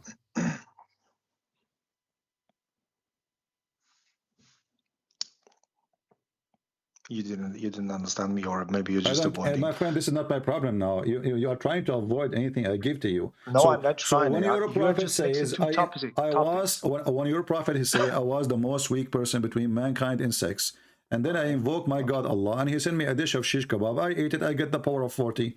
What your prophet trying to prove to us? Help me. What is trying to prove? Yeah, I don't know. What is the point of this story? Is that a miracle supposedly? I don't know. What is it? So you are calling me to tell me whatever I do not know, whatever I say to you? Is that how you Muslims you answer? I don't know. No. Okay, Yeah, so I'm if asking I don't you. know, then So I what don't is the know. purpose? I'm not, What is the purpose? What is the if I don't purpose, know, my I'm friend? just gonna say I What don't is know. the I'm not gonna purpose? lie This or is your something. prophet. This is your prophet, the one Yeah. you follow. When he mentioned such a story that he was the most weak person between all mankind, and then he invoked Allah in a prayer, and then Allah he sent him a dish of shish kebab. He ate it. He got the power of 40 men. What that proven to us? Is that a confirmation that Muhammad is a prophet? Listen, to give you an academic answer, I just need to read the whole story. You do not need to be academic. You are a human being. You have a brain. You are smart. So think with me. Yeah, but you are just you are just picking like one. Well, this is the question. So what if it's one or two? But this is the core of Islam, as you see. Islam focus in sexuality like hell. Never stop. So sexuality in Islam is Islam. We cannot separate this from that. No, it's not. I think it's a part. It's a part of it because it's a part of the human If you nature. worship Allah, if you pray to Allah, if you fight for Allah, what you will get in heaven? Sex. So what? It is the heaven. That's it. So Islam is based on sex because everything you are dreaming of it's not based. My friend. Okay, tell me, my friend. Your salvation is sex. What does look like? What is look like? I'm asking now you. Don't change the topic. What does look like? I'm asking you. I'm asking you. You said about paradise. My friend. I'm asking you for the. Please let us talk as adult. If we want to keep jumping like kids, then there is no point for you and me talking. Not. You said okay. Okay. So I'm is asking you, what is the point? Is it a problem? What is the point when you're a prophet? He's saying, I was the most weak person between all mankind, and I'm showing you the reference in the front of your eyes in Arabic and English, anything you want. What is the point that I invoked Allah, and then he sent me a dish of shish kebab in 1 hour? I ate it at that time. It's used for like 15 minutes or 20 minutes. I don't know what's the point. Okay. I don't know what's the point. I'm being honest. So I don't know. this is not an answer. This is not an answer. You have to give me an answer. What does that mean? Should I lie to you? I don't know. No, there's no way you do not know. No, there is no way you do not know. Suddenly you do not know. A person, he is a prophet, and he is your prophet. His penis have a problem. He invoked Allah. He got Allah. He went to his kitchen. He made a dish of shish kebab. He sent it to him. He got the power of 40 men. Okay, I'm asking you now. What was the point? I don't know. What's the point? I need to read the whole story. So, you know what? Are you Muslims believe in Muhammad? Are you Muslim believe in Muhammad that he's a prophet because his penis can sleep with 40 women? No, it's not. So what's the point? It's not the proof. And I'm asking you, what the point? Like I told you, sir, I didn't read the whole story. I'm showing you the story right now. Think with me. I'm showing you the story right now. What is the point? How came that this topic? How came that they talk about this topic? Because ask your prophet, not me. I mean, obviously your prophet.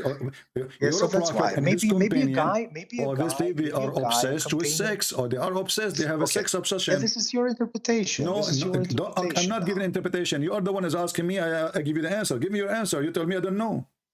This is but I'd rather say I don't know than I'm gonna lie something. Okay, let us think together. So let us think about it slowly. I mean, why you do not know? You and me, we were not there, right? I told you. This is what your prophet he told you. This is what your prophet says to you. Your prophet he mentioned this story for what reason? I don't know. Yeah, that's what I'm. Maybe a Sahaba came to him and said, "I want you to think with me, my friend. I want you to think with me. As long as you do not know the reason, we have the story in the front of your eyes. Think with me. He's a prophet of God. He have a problem with his willy, and it's not working. So he invoked his God. Yeah. He invoked his God, asking for help. So Allah help me, please. Allah, please help me. Allah, he heard the prayer of Muhammad. Muhammad, he have a problem with his willy. So Allah, he went to the kitchen, and he decided to make a recipe, send it to Muhammad, and right away Muhammad, after he ate it, his penis is so good, and he got the power of 40 men. Okay, now. Yeah, cool. Do you believe that you're God? I'm gonna try this. Okay, should try that. Okay, no problem. So what? Yes. Okay, so now what we learn from this story that Allah cannot fix penis of Muhammad without sending food. It's the same as any one of us. I give you Viagra, and now boom, you're good. Because I'm not God. Yeah.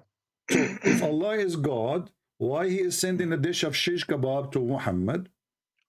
And that will fix his penis. Can't Allah? Isn't it Allah is the one who say, if I want something to be, I say be? He could. Okay. He could do that. Did he and do he did that? The whole, yeah, the whole universe did that. Where? Show me one thing. Well, Show me one thing Allah created by saying B. by what? Show me one thing Allah created by saying B. As you see, even his kufta was not by saying B. He sent him a kufta. Listen, listen. For me, Allah means just God. You know, I know. I saw a video. You mean it doesn't mean it's the Munga, blah blah blah. But the main thing is my heart when it says God or Allah. It's just that creator of the universe. Okay. You know, How this he, is what I. How what he I is the creator of the universe, and he think that fixing the penis of his prophet is a shish kebab. Do you eat shish kebab? He answered at least him. Not like Jesus. Jesus said in the Bible, "Oh, where's my God? Why did you left me?" No, he did not say that. He was quoting the Old Testament. No, he was quoting the Old Testament, a prophecy about the Messiah. He said, "Eli, Eli, lima sabachthani." This is a quotation to remind them there's a prophecy about me when I come, and now the one who mentioned in the Old Testament, it is me. No. You're mixing the two. Well, you can say as you wish. He was crucified. Jesus, he was my getting friend. crucified. Okay, hold on. Yeah, he was getting crucified. He was crucified. And there's a prophecy, my friend. You are trying to change. You're trying to change the topic to avoid the humiliation of your city prophet Jesus. No, you just mentioned Jesus. You just mentioned Jesus. You just mentioned Jesus. You just mentioned Jesus. Not just like Jesus. You just mentioned Jesus. No, Jesus when he healed the blind, he did invoke God to send him a dish of shish kebab, and then he eat it, and then the guy can see. Yeah, but he became like a. I mean, it is even in Quran mentioned, like he Ali Imran, I think, where the table came from the sky for Jesus. What happened? So what is the problem with that? What happened with the table story? No, help me. What happened with the table story? What happened? They ate from it. Okay, what they ate? What they ate? I don't know. I think bread. I don't know what it was. I mean, Allah he sent down 7 whales from the sky. Is that correct? I don't know, man. Listen, this is God. So you do not know. So listen carefully. Listen carefully. In your religion, everything is funny. So Jesus now he want to feed his people. Then he invoked Allah. Allah he sent 7 whales from the sky. And they ate, all right? This is your human brain. Hold on, this is not my human. This is your story. This is your prophet's story. This is your prophet's story. This is your prophet's story. You are thinking. Listen, this is your dimension. You are trying to think. Okay, from 7 heavens or what it was like. We do not know. This is just the ghaib, you know, the unseen. How he really did it. We don't care from where. You know, we don't care from which warehouse he sent it. Did he send 7 whales? No. Yes or no? 7 what? 7 whales. Like skies, 7 whale. You know the whale, like the big animal, the mammal. It's not a fish. It's a big whale, huge. Are you talking about the Jesus story? Yeah, Allah he sent down to Jesus 7 whales. Where does that say? Here we go. Now what does that say? We will show it to you, okay, and then you will say to me, I do not know. That's what you do. Each time I show you something and then I show it to you. What it says that. This is what you do. Show it to me. Okay, now I see it. Okay, what is that to do? So I don't know. Okay, so Allah he sent down 7 whales. Okay, wait. Okay, so for Jesus he sent him 7 whales to feed thousands. For Muhammad he sent him shish kebab to fix his penis. Okay. Yeah. Yeah. What I want to say. So okay, let's just get this straight. So you are saying that that Allah said whales on the table? Yeah. And this is in Quran? Don't show me the Arabic. This is in the interpretation. You are the one who mentioned to me the chapter of Al-Ma'idah, aren't you? Yeah. Okay. So you are the one who mentioned it's called Al-Ma'idah. It's called Al-Ma'idah. Ma'idah means a table, correct? Table, yeah. Okay, this is the practical name, Ma'idah, but it can be like a food, you know, a lot of food. All right. So, if you know, the story is of Al-Ma'idah is in the chapter of Al-Ma'idah, and then Allah he sent down 7 whales, and let us show you the reference, so you don't say I'm making things up. Here we go. Allah says for. We go to Al-Ma'idah, chapter 5, verse number 112. Okay. Go down to 112.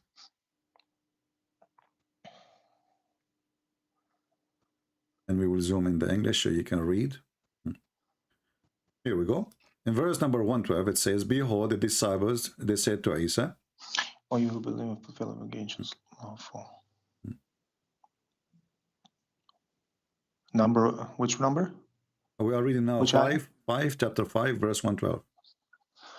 Okay, because it needs, I think, a time until it loads. Yeah, and now what I will show you, you will say to me, so?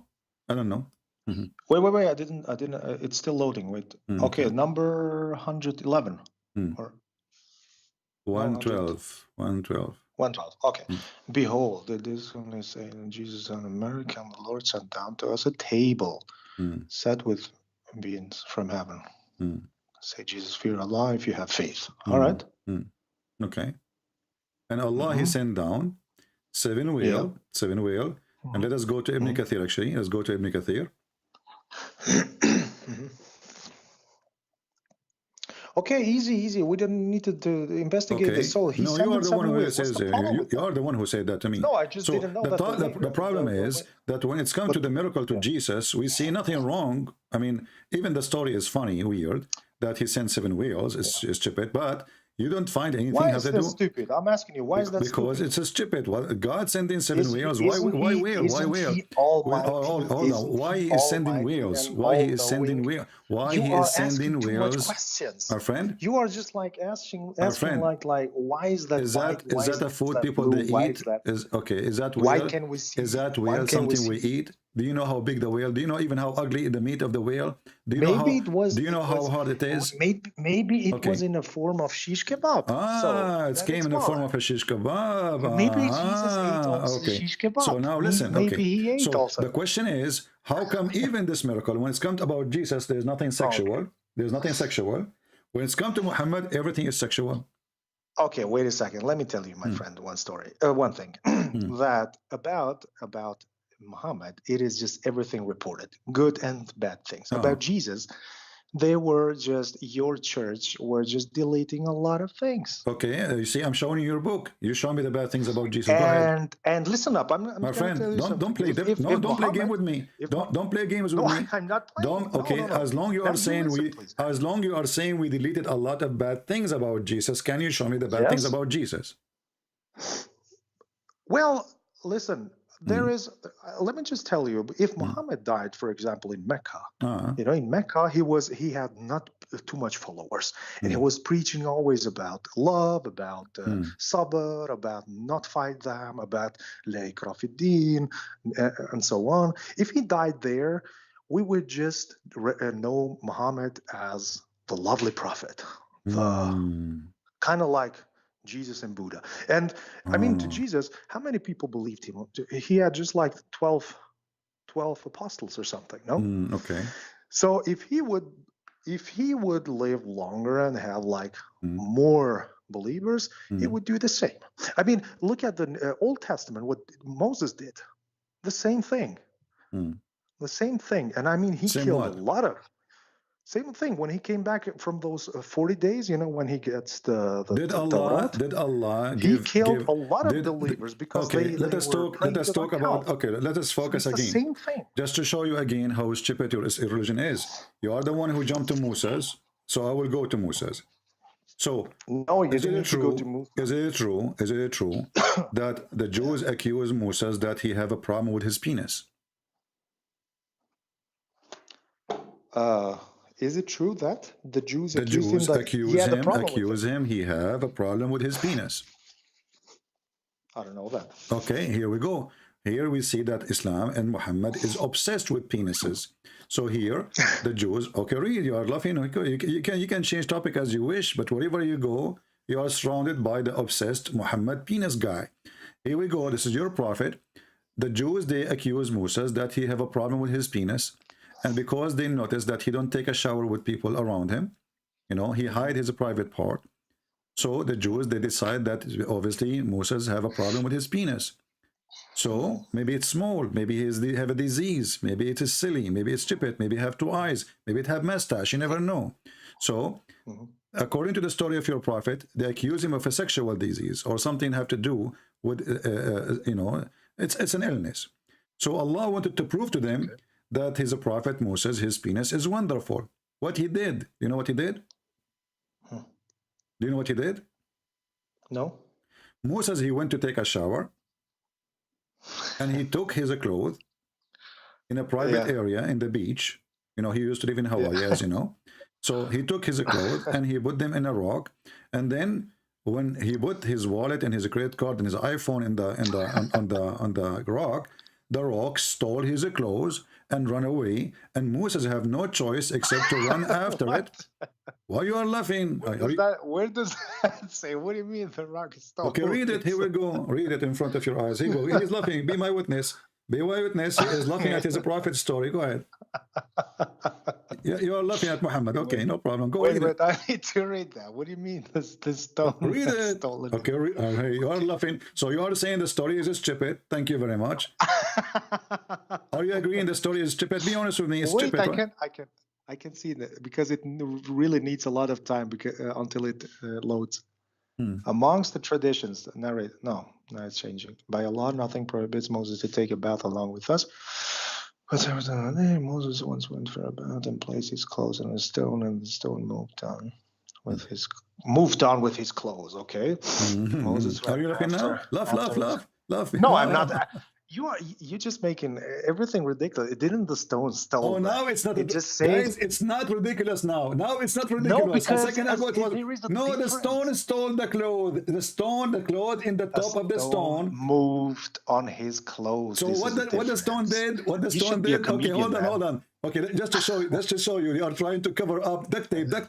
No. Now we are in the stage of duct tape. Listen, when Moses, when the stone stopped, Moses he started beating the stone. Yeah, I did that also sometimes. You did beat the stone. That also if. Okay, Moses he was beating Moses he was beating the stone for what reason? Wait, I didn't read the whole hadith. No. Okay, I'm going to hide the rest of the hadith from you. I'm asking you. As long as the stone did not steal. Listen, hold on. As long as the stone did not steal the clothes, why Moses was beating the stone with his stick? Okay, wait. I will answer you. Can I read the hadith? No. You have to answer me because you are trying to cover up. You said no. She did not steal the stone. I'm not. No. Wait. Okay. No. Moses ran after it. Here we go. After the stone run. Wait. Can I read it? I can concentrate. Read. Okay. Don't change it. Now you change it. By Allah, nothing prohibits Moses to take a bath along with us. He once went for a bath and placed his clothes on a stone, and the stone moved. I can see it. Can you? I can see the whole hadith. Yeah.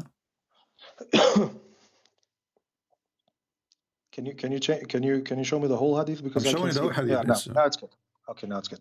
Okay, so he once went for a bath and placed his clothes on a stone, moved on, and to a stone, and the stone moved on with his clothes. Okay, Moses ran after it. Oh, stone, my clothes. Oh, stone, my. Okay, it is funny. Okay, chill. Wait, stone, my clothes. Had the chance to see the private parts of Moses, and I said, by Allah, Moses does not suffer from any ailment. The stone then stopped till Moses had been. And it took. Yeah, what? Did Moses beat the stone after the stone stopped? Did he beat the stone? Did he beat the stone? Yes. Did he beat up the stone? Allah, Moses did not suffer. My clothes, and Ben Israel had the chance to see the private parts of Moses. Okay. Yeah, but listen. Don't butt me. Did Moses beat the stone six or seven times? Did he beat the stone 6 or 7 times after the stone stopped? Why he did that? I think here is just how you say, the moral of the story is more important. What's the moral of the story? The moral is don't steal.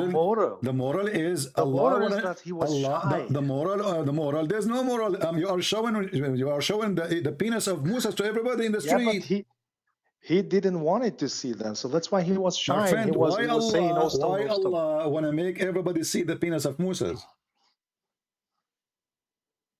Why Allah make it?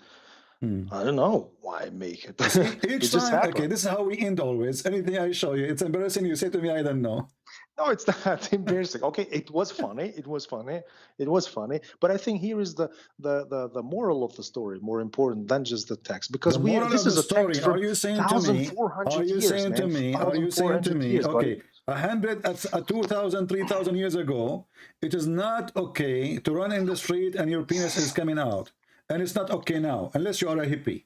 So I'm asking you, where is the moral? Allah want to prove that his penis is good. So he ordered this. Did the stone did that by herself, or this is the command of Allah?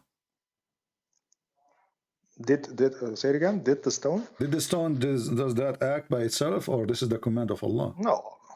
Of course, it was done by itself. A stone can do. So who's behind? Who's behind this stone moving?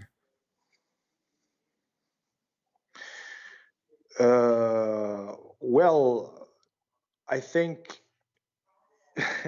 Who is behind? You are asking stupid questions. Sorry. So who is behind? Who's behind this stone? You ask you, is the stone working by itself? No, you said no. Let me say this. Let's say like that. I think Allah allowed that to happen. Is what? Allah allowed that to happen. Oh, it's allowed. So the stone was a stone before that. She's not allowed to move. Maybe his believers were always laughing or thinking that he has a small penis, and maybe that was something so now Allah he was thinking, Allah was watching Moses. Okay, I will go with you. Allah was watching Moses until he do his his shower from time to time, and then when Moses he put his clothing in the stone, Allah he made the stone run with the clothes, so Moses will chase the stone. But did you see there's something stupid here? How comes Moses he was not surprised that the stone is running? He was running after. No, he did not say, what the heck? Stone is running? No, he ran after the stone and says, stop, stone. No, it's not like running. Stone. No, hold on. Read. Moses ran after saying, oh, stone, oh, my clothes, oh, stone, oh, my clothes. So he did not even notice something strange happening. I think it rolled or something. It's how not like my friend, how is going to roll if the clothes in the top of it, if it rolled, the clothes will fail. Listen, focus with me, Abdul. Come on, focus. So listen, he did not. If I am for the first time ever, I see a stone in my backyard is moving, I will go crazy. Like, what the heck? I don't the stone think is moving. So Moses, he did not even get surprised. So how can you imagine this? It's moving. It's moving as a stone, like moving the stone had feet or what? I don't know. You tell me. No, you tell me. This is a question for you. This is your prophet who said that the story, and you are the one who can understand it better than me. Because Allah guide you. You see, my friend, you are guided. You are guided by Allah. I'm just asking you. You are guided nobody by says Allah. I'm guided by Allah. Yes, you are guided by Allah. I am misguided by Allah. So I'm asking the one who is guided by Allah. Can you please explain to me? I didn't say I'm guided. I'm not guided. It's not up to the Quran says that. The Quran says. Can you answer me just one question? How do you understand? Allah, He guide the Muslims. Don't fabricate. So are you against Allah now? So Allah He guided you. Don't change the topic. I'm not changing the topic. So listen, here we see. I'm just asking you one little question. Even stones how do you understand as a misguided? Even stones as a misguided guy, how do you even understand stones are involving with the sex of Allah.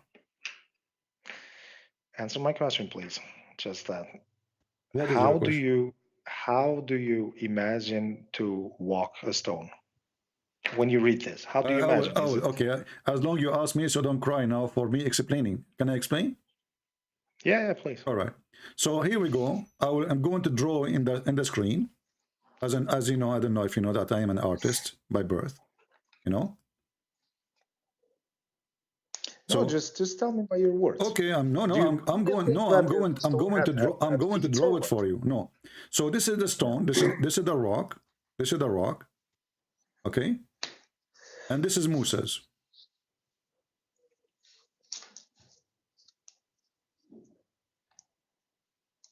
Moses, he put his clothes in the top of the rock. Okay. And he was, it was Valentine's Day, so he was wearing red clothing.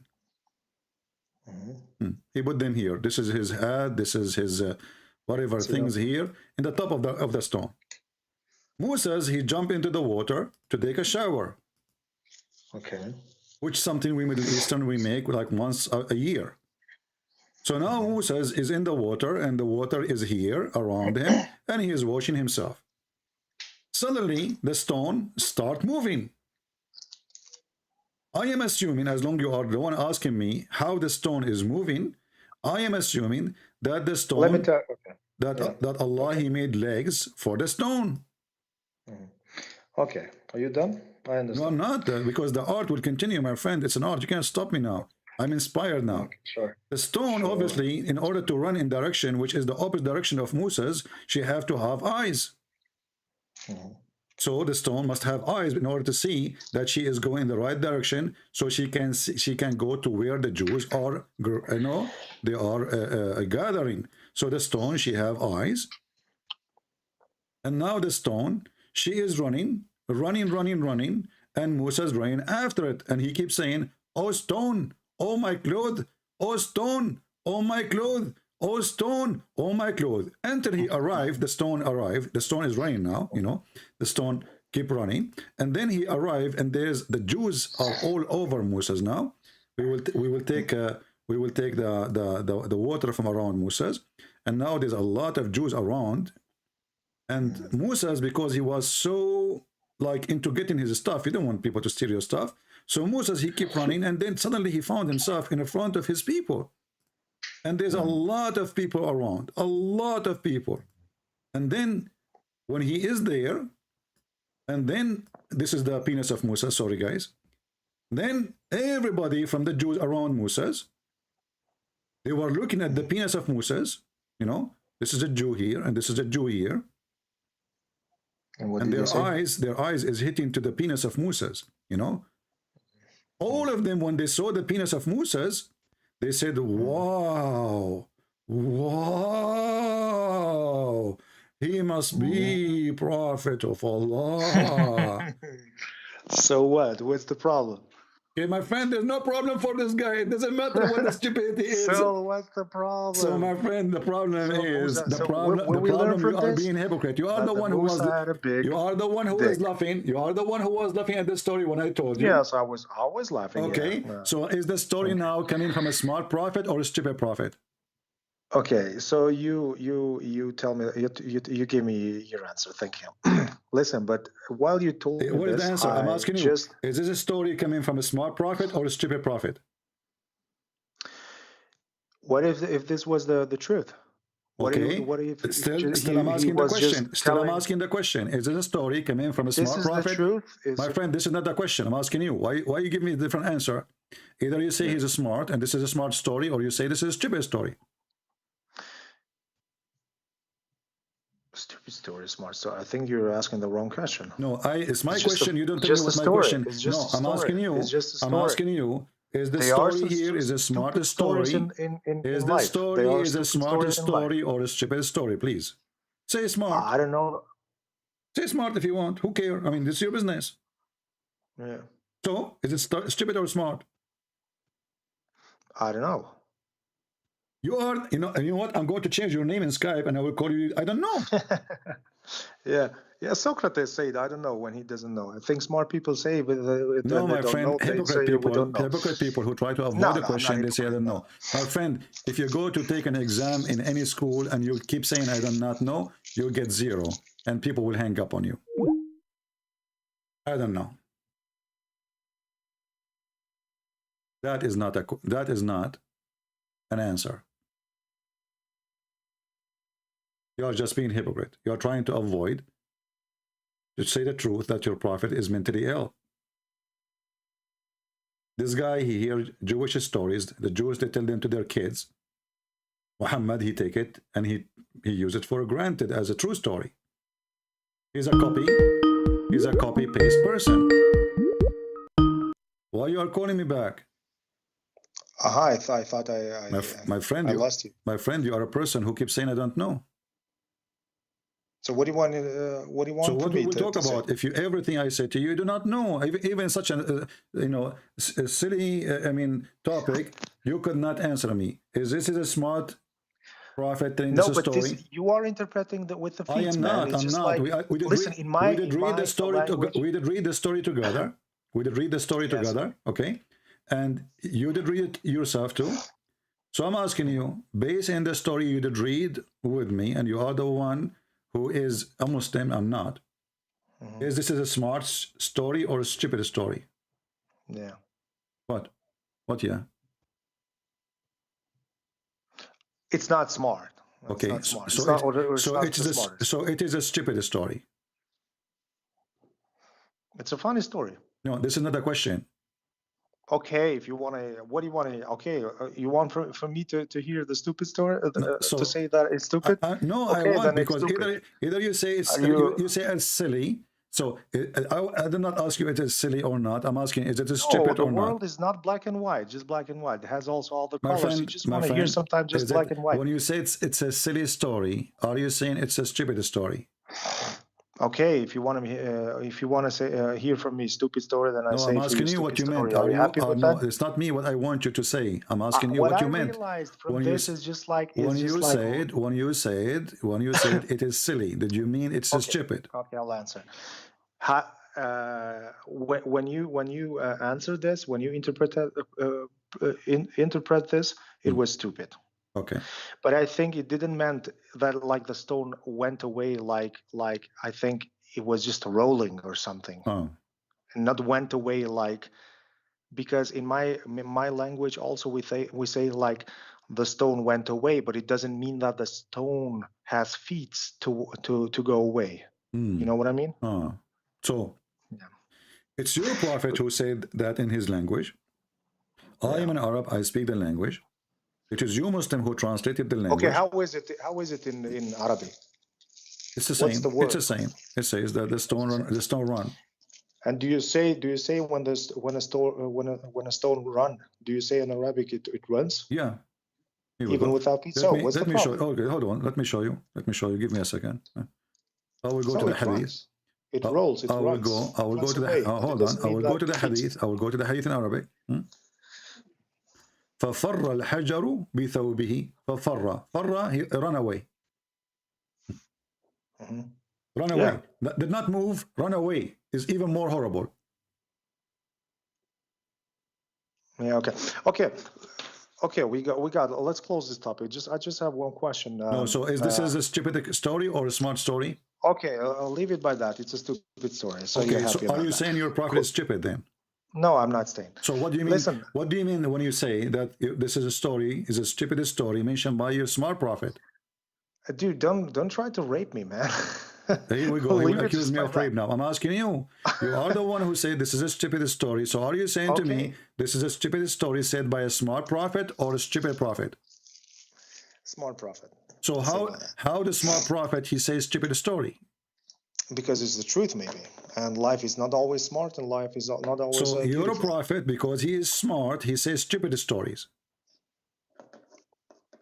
No, he just was talking about this a silly story, a funny moment, maybe. Or What funny? I don't know What what funny was- moment, what my was the friend? moral. You are the one. It's a funny moment that a stone is stealing a clothing and running with it, right? Okay, cool. Listen, what do you say about the things that the prophet? So Muhammad, when he said, when did Muhammad, miracles. You know, from when you know that hadith when the prophet was in Sahara with a lot of Sahabis, and this is mutawatir. I don't know which hadith this is, but there is probably you know this story, where they had no water, nothing, and then water, a lot of water came from hands of Muhammad. What do you say about this? If he was alive. Obviously, there's a story written long after Muhammad, and they are a lie because if this is true, that means the Quran is corrupt. The Quran keeps saying, and even the end of Muhammad's life, keeps saying that Muhammad have 0 miracles. So which one you believe? Where does it say that he has 0 so miracles? now you are trying to avoid. He split the moon. You are trying to avoid. We will go there. No, it's just a silly topic right now. Okay, we will go there. We will go there. We've been so talking like can we, how before I show you the reference that this must be a stupid lie from the same stupid person who wrote those stories, can we confirm that your prophet when he said a stupid story, he was stupid. He's not. He was not stupid. You got my answer. I don't know why you How keep he can asking be? still- How still he can this. be not a stupid when he made a stupid story? Dude, he was talking about Musa, about No problem. what happened with them. You are the one who said the story is stupid. So how he can be smart when his story is stupid? I just say it because of you, because I just wanted to close this topic because it's getting So silly you are right being now. a hypocrite, insulting your prophet. You say things you don't mean. Okay, astaghfirullah. Now I'm forgiven. So let's move on. So we Muslims, we insult Allah, we insult Muhammad, we call him, his story is stupid, and now we say astaghfirullah, it's over. Yeah, of course. I say astaghfirullah. I don't go to the church to the Father and ask a human being to forgive me. I ask Allah There's nowhere directly. in Christianity it says we ask a human being to forgive me. This is a lie. It's not a lie. Roman Catholics do this. No, this is not true. You confess to the priest. The Bible says, confess your sin Father, in front. forgive Shut me, up. you say. The Bible Yeah. says, confess No, your don't say sin. shut up. Confess Say your respect- sin in the say front of your respect- brothers. Confess your sin in the front of your brothers, and then they ask the Lord, and you ask the Lord to forgive your sin. It's not He is the one forgiving sin. Only God forgives sin. Yeah. Okay. Whatever. As long. Okay. No, don't tell me whatever. Let me ask you then. You are the one who mentioned this. Can Allah forgive sin? Yes, He can. What if I prove you wrong? No, you can prove me wrong. Do you or want right. to challenge me? He can. What challenge? Challenge what? Allah cannot forgive sin. Okay, I'm asking you, can God forgive sin? Jesus, He said, "Go and your sin is forgiven." I Who can show says you. that Jesus is God? I can show me you. in the I can Bible show you where- tons show of me in the verses. Bible Now where listen. Jesus says, I'm God. Why God? He is praying to different God, asking him to forgive the sin of Muhammad. Show me in the Bible and I will become Christian. I challenge you right Show now. you Show what? me in the Bible where Jesus said, I am God, praise me. No problem. I can show you that after we finish this one. Show me that. No like I problem. said, Here we go. nowhere. This is your Quran saying that Allah No, He is Quran. asking. Show me the Bible. Allah, He is saying, may Allah forgive your sin. Allah asking who? What? Allah No. Let's asking. say by Jesus now. Allah saying. Don't Allah manipulate me. saying. Allah Listen saying. up. Show me. Allah saying. When Jesus He forgives sin, He is saying, "I am God," and I can show you ton of verses. Here we go. You are asking me. Where is in the Bible? I challenge you right now in front of all the In followers. front of Where does everybody. it say in the Bible that Here we go. Jesus said, I This am is God, Jesus. praise This me, is Jesus. and I believe This you. is Jesus, chapter 8, and you are the one who made the challenge. Chapter 8, verse number show 18. it It to me. says, Jesus says, "I am the living God." Show it to me. In the Bible. In the Bible, Which chapter? chapter 8, verse number 18, in John. It's on the screen. No, I will take my Bible now. What is your Bible? You have a Bible chapter- now? Yes. Chapter he have his 8. own Bible. I don't have a Quran. Oh, I have the Quran also. Okay. Chapter 8, Verse And what? number 18. verse number 18. Suffering, affliction, glory. Consider this one.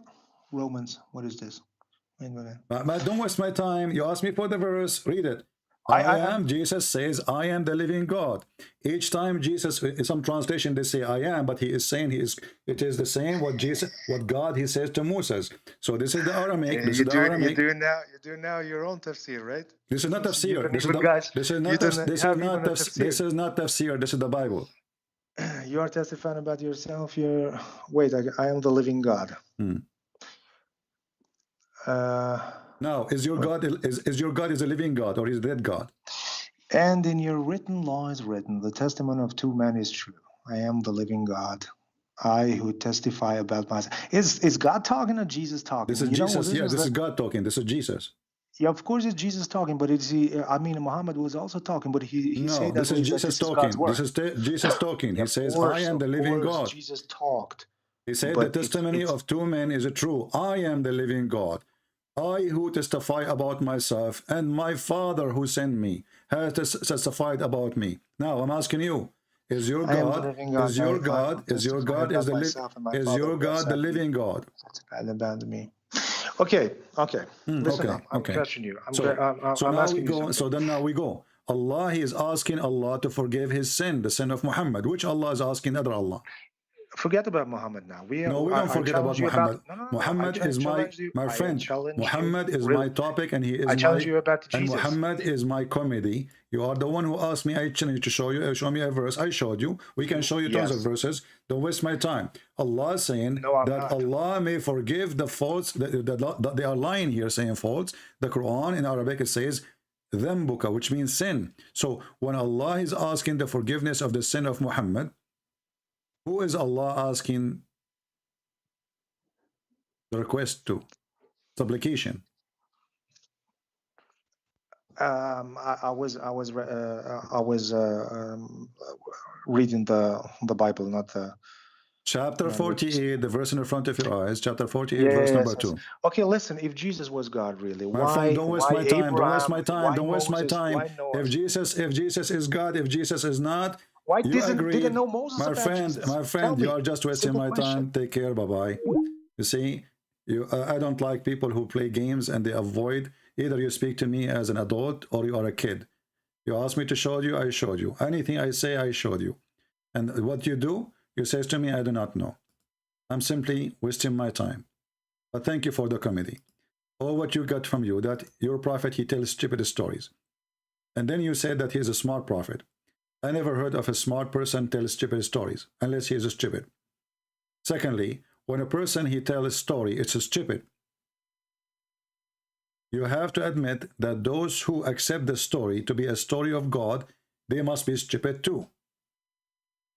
So what you are saying to me, that the stupid God sent a stupid prophet, and he sent them to stupid people. And actually the Quran confirmed that. The Quran confirmed that the Christians are called people of the book, which means they are knowledgeable. Always the Quran calls us Ahlul Kitab. And the Quran called the Muslims Al-Ummiyin or Al-Ummiyun, which means the ignorant. Why they are called the ignorant? Because they have no knowledge of the books. Who is the Christians? The Christians are people of the book. Who are the Muslims? Are the ignorant. Who said that? Muhammad and his God Allah. Chapter 3, verse number 20. The people of the book and the illiterate people. Who are the people of the book? Ask any Muslim. They will say to you, the Christians, the Jews. Who are they, the illiterate? The Muslims.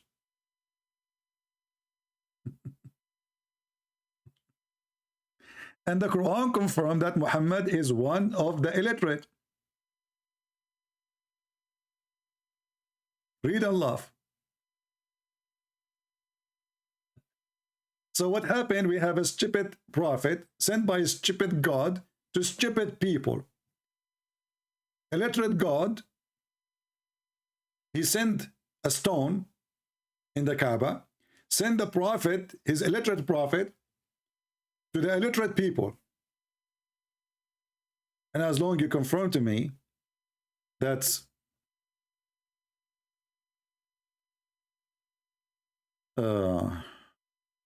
Muhammad's story is stupid. Here we have another idiot. Free Palestine. My friend, obviously Allah is not listening. Why he don't free Palestine? Secondly, you idiot, as long you are asking free Palestine, free it from who? From Allah? Isn't it your God Allah, he ordered the Jews to take Palestine? Again, Allah is being stupid. Allah, he never thought that this land will become the land of the Jews. So he said that I am ordering you, Moses, to go and kill every Palestinian. And when the Jews refused to kill the Palestinian, Allah, he cursed them and he made them lose their way for 40 years. Here we go, the story in front of you. It's in the front of your eyes. I forgot, you are illiterate and blind too. So free Palestine, it doesn't work.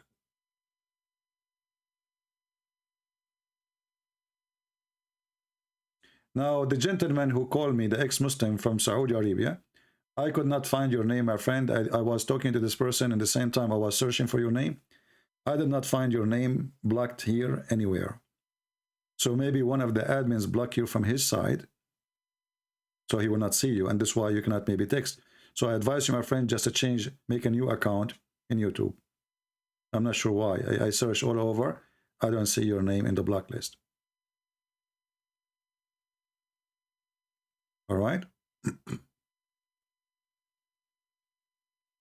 You know, going back to the story, because our friend here, he asked us to show the story about Suleiman and how they discovered that, you know, he is not the true Suleiman.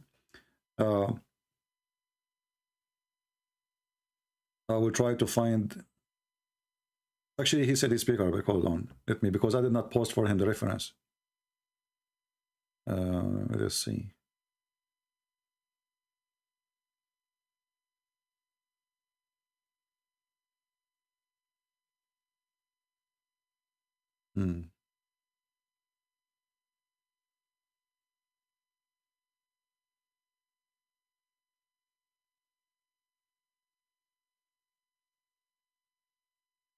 I will post this link for you, my friend, the one from Saudi Arabia. There's many interpretation. You can choose whatever you want for the verses. Same time, we can open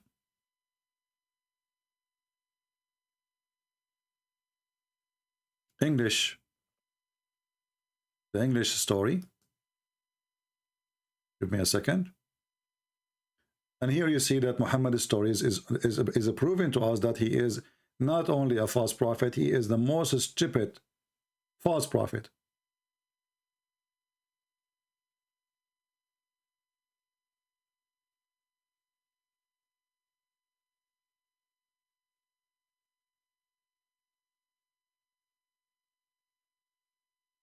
All right, let me post this link for you. And this is in English, so we do not need Arabic. We do not need to use Google Translation.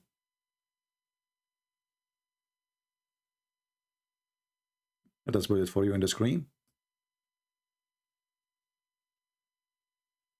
An account of Suleiman. Suleiman is just to say, you know, in Arabic way you say Suleiman instead of Solomon.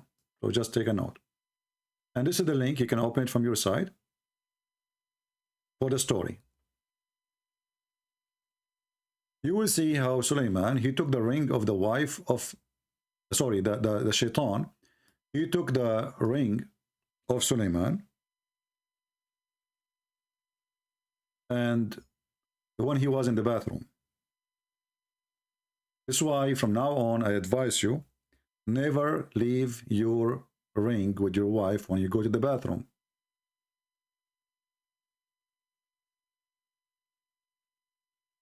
Take it with you. The story is very funny, and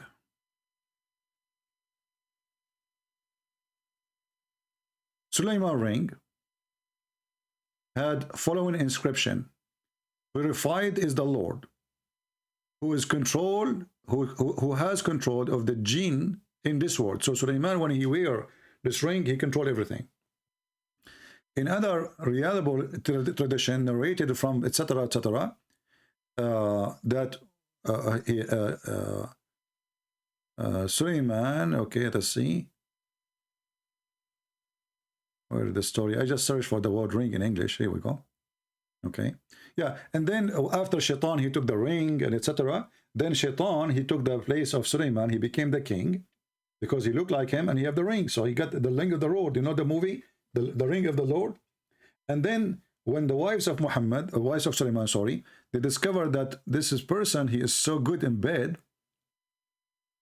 And they report that to the elders, you know. Shaitan, he ran away, and then he threw the ring in the ocean. When he threw the ring in the ocean, a fish swallowed the ring, which is very normal to happen. I mean, come on, all of us, we open fish. I opened a sardine the other day, and I found a ring inside it. And actually, I have it now. I can show it to you, maybe in the next 100 years. So, the Shaitan, he threw the ring. After they discovered that he is so good in sex and he ran away,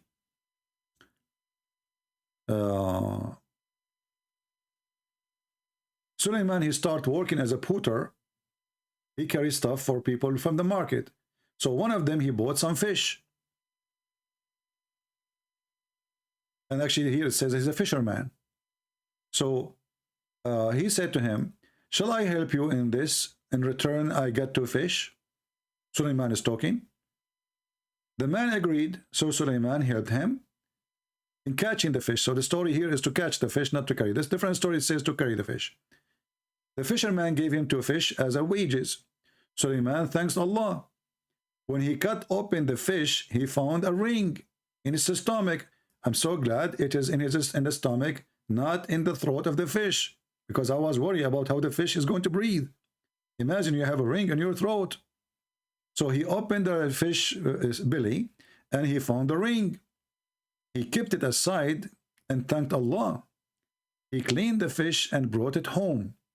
The wife became very happy. This is a different wife now. Because after he became poor, he married a wife from, you know, the public, from the street. I mean, this is a true story. The guy, all of us, we witnessed that he was laughing, wasn't he? He was laughing so hard. He thought we are not going to show him the reference. He thought I'm just making things up.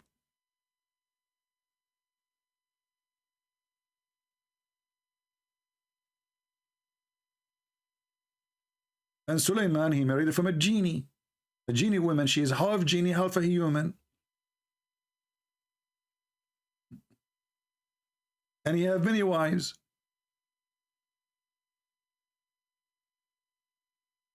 By the way, I have a ring. I have the ring of Solomon because we are connected, and I can control all of you. That's why you go in the Quran, you will find that the Quran saying that Allah, he gave Suleiman an army of a chicken, army of genie, army of a human.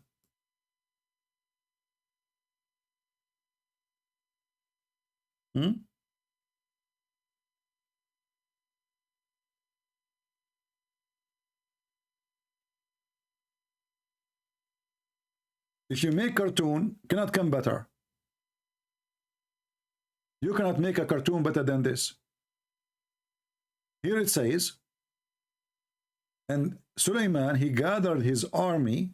Before Suleiman, there was gathered his host. Okay, who is the host, the army from?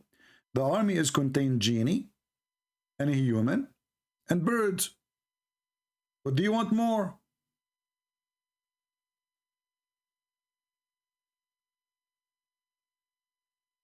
And then you see a bunch of Abdul making videos about the scientific Quran. The amazing discovery of the Quran. And then we check them out one by one and we see that they are just a joke.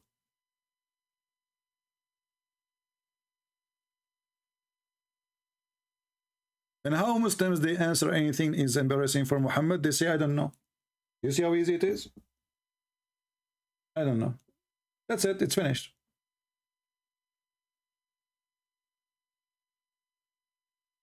You will notice when I talk to Muslims, I'm not like the rest. The rest, they will let it go. A Muslim, he said, no, you have to force him to answer. So why we are wasting our time then? We want an answer.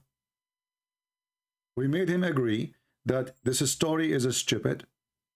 And you ask yourself, who is going to tell a stupid story unless he is a stupid prophet coming from a stupid God? Makes sense. The one who chose a stupid, this is the wise, and not only that, Muhammad was so stupid to the point Allah, he needed to make a surgery to install a dish of shish kebab inside his body.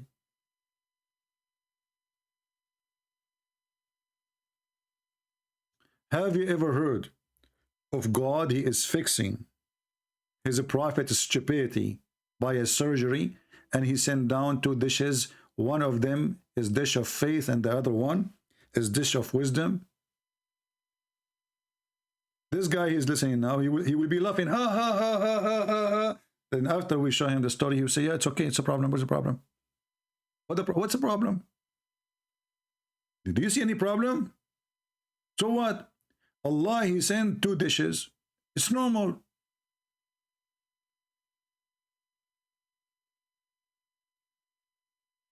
Ali saying, why tafsir is not consistent? Well, my friend, the Muslims, they are struggling with the lies of Muhammad. Muhammad told us about the same story, many lies, and that made them more confused. And the funny is, the Quran says that Allah, He made the Quran clear. Here we see Allah sending two angels, and they open the inside of Muhammad. It's like a trunk, you know, you open his belly, and they open from here to here, which means from his throat to his balls, if you have any. And then they brought and they wash everything inside his body. And people, they laugh at the way I say the word abandonment. And they wash it with Zamzam. Who washed it? Jibreel. He took all the material out, all the material, brother. Jibreel cut open from here to here. And he washed everything from here to here. He took the stomach, he took the anything. He washed him with Zamzam, and then a bowl full of belief. Hold on, we jumped a tray. And then a golden tray, for sure it have to be golden. Are you kidding me? The Prophet, Allah will send him a dish of faith and a dish of knowledge and wisdom in a tray made of plastic? No way. It was made of gold. So then a golden tray contained a gold bowl full of belief and wisdom was brought, and then Jibreel stuffed his chest and his throat blood vessel with it. So now Allah is fixing Muhammad. Here we see a Muslim saying, why you are lying, you coward? Hey, Abdul, Mr. Repent to Allah, and Allah, He repent to who? You are saying to me why I am lying. I'm showing the reference. Prove you wrong. Why you don't call me repent to Allah? Do you dare? Repent to Allah. Repent to Allah. The stone. What repent to Allah? You are lying, you coward. Everything I said since we started until now is in the screen. Repent to Allah, okay? I swear by Allah. You remind me of a Muslim woman. She sent me a long email saying, so what, Christian Prince? So what if your voice is so sexy? I hate you, I hate you, I hate you. Are you that female? You sound like her.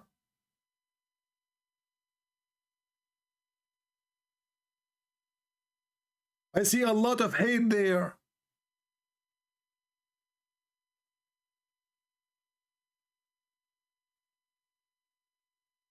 But don't do what she do. Send me pictures with it. So who is a Muslim agree with this story?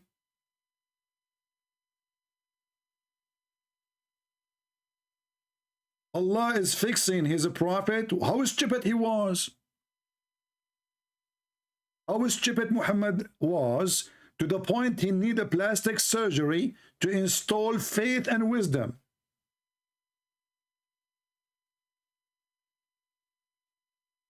And then this is story told, the same story we are reading, after the surgery. But the story after surgery is more stupid than the story before the surgery. So the surgery was a failure. As you see, Muhammad is still stupid. The whole story is stupid.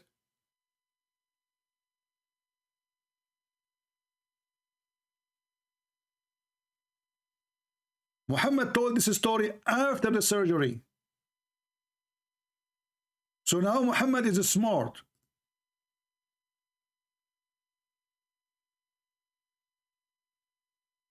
But what I see, that Muhammad is really stupid. After the surgery, nothing changed. Even more stupid. What the word God in Arabic, which Christian and Jews use. First of all, Jews don't use Arabic. And if you are saying the word Allah, Jews don't use the word Allah. But Arab Christian, because they are under the occupation of the Muslim for 1400 years, they use the word Allah. Do you know that me hijab debated? This coward, he don't debate anyone. Those are not debate. That's why he avoid me. Christian Prince, did you say this?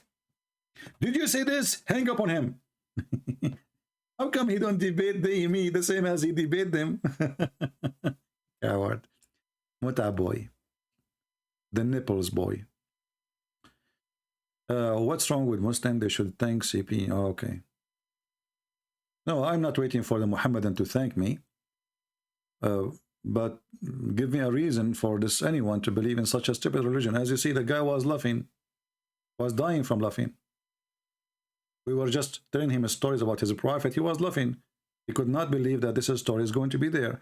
When we show it to him, he started doing duct tape. The second you showed him the reference that their prophet says so, they start ducking tape. Do we have any Muslim sheikh would like to call us beside the guy who said, I don't know?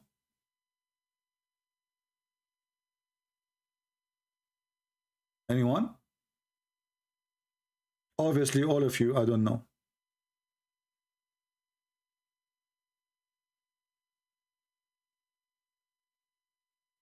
If there is any of you Muhammadan, he know.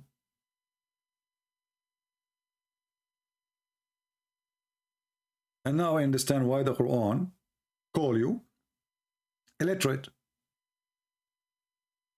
You and your prophet.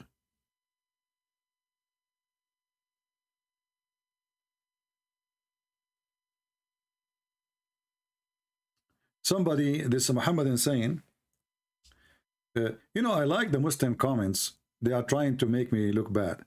My friend, I'm not a prophet. You can say whatever you want. But I do not go after children who they are 6 years old.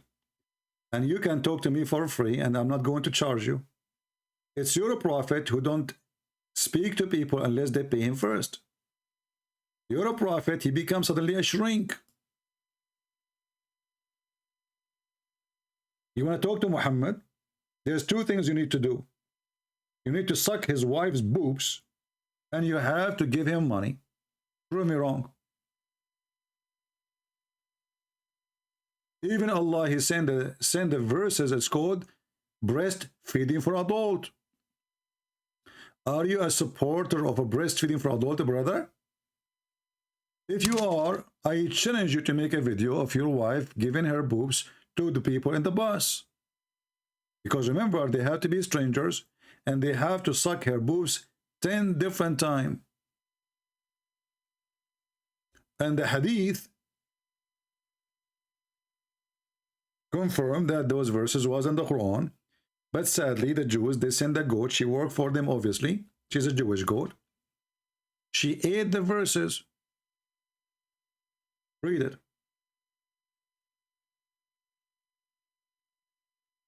The verse of stoning and breastfeeding adult 10 times was revealed. MashaAllah. I wish I was there at that time. I will never be hungry. I will never pay for food. This is God revealing 10 times adult breastfeeding for men? God? God. Hold on, somebody is calling. Oh, he hang up. I thought he is somebody I know. Look like I was wrong.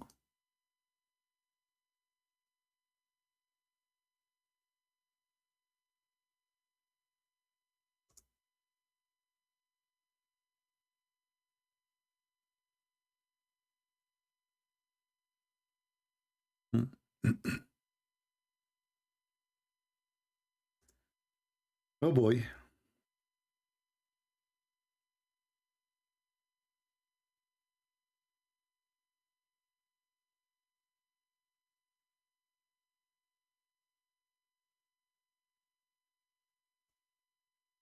Let's see.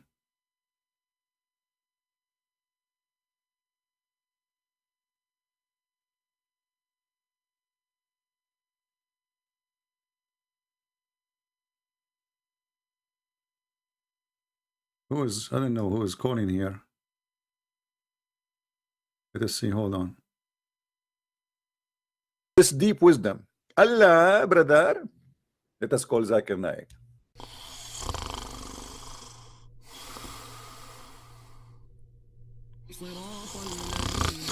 Taradan, taradan. Taradan, taradan.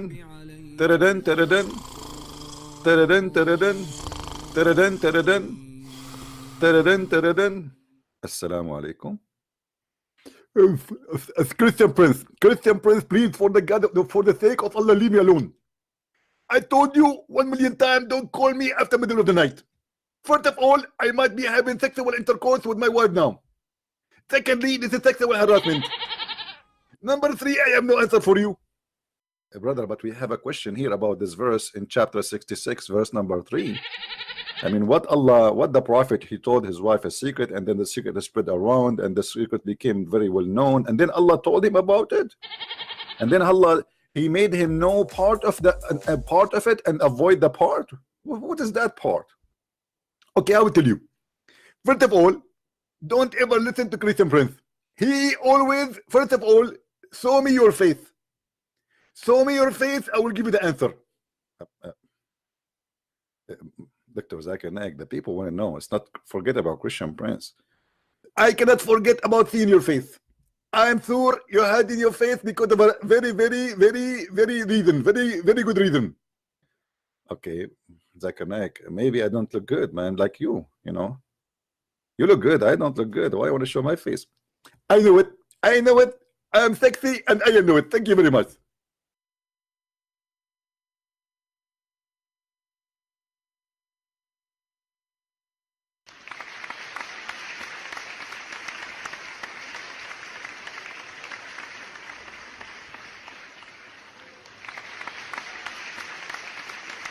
Medical science tells us, you eat pigs, you behave like pigs.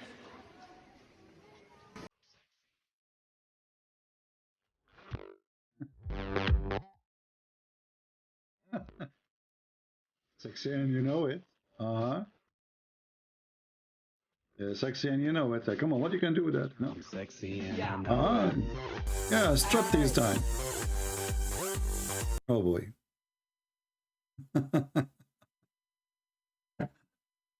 What a crazy religion. This is a crazy. This is a crazy, stupid religion. Anyway, if you want the video here, this video, I don't know who made this video, but it's posted in many places. I just searched for it, but you can download it. Let me give you the link. Whoever made this cartoon is funny.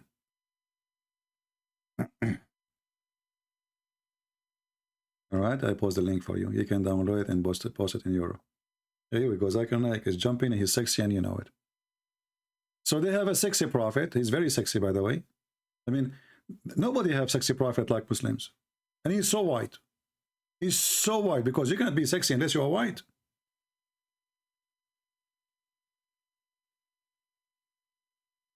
You know? Unbelievable. He's sexy and you know it.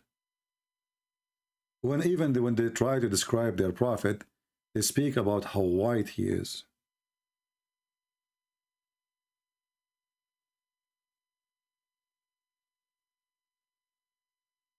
Let us find description of Muhammad. And now I will make you all cry, because you will see how much it is touching. The prophet, brother, he was so good looking. وَأَبْهَاهُمْ مِنْ بَعِيدٍ, from afar, the most striking and outstanding in appearance. وَأَحْسَنُهُمْ وَأَجْمَلُهُمْ مِنْ قَرِيبٍ, and when he came near, the best of them and the most handsome of them in closeness. That's Muhammad. حُلْوُ الْمَنْطِقِ. So just let us go to the funny part, which is the most, all of it is funny and stupid. But here you will cry. You will see how you will cry. You know, seeing the Prophet Muhammad at night is not like seeing him in daytime. Because then you will see something different.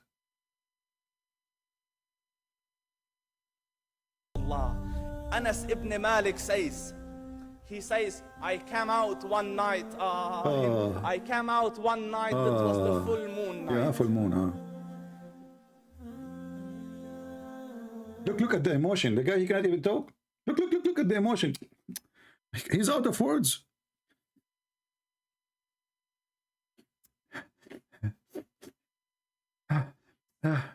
It's a lot of emotion involved here, brother. And I looked at the moon, and in the desert, understand the moon is an awesome sight. It is smooth. It is radiant. It is clear. It is gentle compared to the scorching sun which they're used to. So the moon was the epitome of beauty. So he says, I came out at a full moon night and I looked at the moon and I saw it beautiful, handsome. So I said, let me go see if the moon is more handsome or my prophet is more. Look at the challenge now. Look at the challenge. I want to see now who is more sexy. Who is more white? The prophet of Allah or the moon? Focus with me. You are walking down street, la la la la la la la la la la la. Then suddenly you see a Prophet Muhammad himself at night. Radiation is coming out. Here's the moon. It's a full moon. And now we have full Muhammad. Now, listen, full Muhammad is not like half Muhammad. There's a huge difference. And the guy now, he said, let us look at the moon and let us look at the prophet and make a compare between them. More handsome. Let me see if that is more beautiful or the prophet is more beautiful. Are you kidding me? Do even the moon even think to join the competition? We should kill the moon. The moon, he dare? No way. Beautiful. So I went and I saw him standing afar. Brother, who was standing afar? The prophet or the moon? And where are you looking in there? You are looking there where exactly? I mean, who's standing afar? Look at the act, man. This guy is an actor. Look, he's looking like, he's looking. Who's there, the prophet or the moon? And look, the Muslim, they put behind him the moon. Do you see the moon? True moon. True prophet is there. True moon is there. Just look. Okay, and what happened next? So I looked at his face, and I looked at the moon, and I looked at his face, and I looked at the moon. I looked at the moon, and I looked at his face. I looked at the moon, and I looked at the moon, and I looked at the moon, and I looked at his face, and I looked at the moon, and I and I looked at his face, and I looked at the moon, his face, and I looked at the moon, his face, and I looked at the moon, his face, and I looked at the moon, his face, and I looked at the moon, his face, and I looked at the moon, and I looked at his face, and I looked. I'm going to keep you doing this for the coming century until your neck is broken. And they say to us, they don't worship Muhammad. They describe his belly bump. They describe how beautiful his chest, how beautiful his underarm, how white it is. You know, I mean, I look at the moon, I look at his face, I look at the moon, I look at his. Look. We have here, because I know many of you are slow. Here is the face. Here is the moon. And this is why the guy, he keep moving his head between them. You look at the moon, you look at the face. You look at the moon, you look at the face. You look at the moon, you look at the face. And who is going to win? You tell me. Do you think really the moon even have a chance? Looking at the prophet and looking at the moon. Standing afar. So I looked at his face, and I looked at the moon, and I looked at his face, and I looked at the moon, and I looked at his face, and I looked at the moon, and he said, Wallahi, he was more handsome than the moon in its entirety.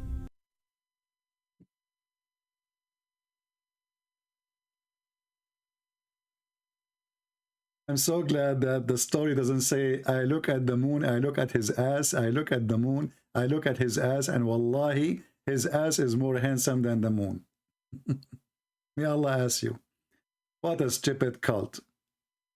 Man-made religion worshipping a man, replacing him by God.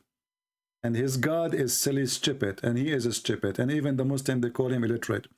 And now the illiterate, stupid Muhammad, he is going to teach the smart us how to be stupid. And this is what I say to you, my friend. To be stupid or smart is a choice. But I cannot be stupid. It's not even a choice for me.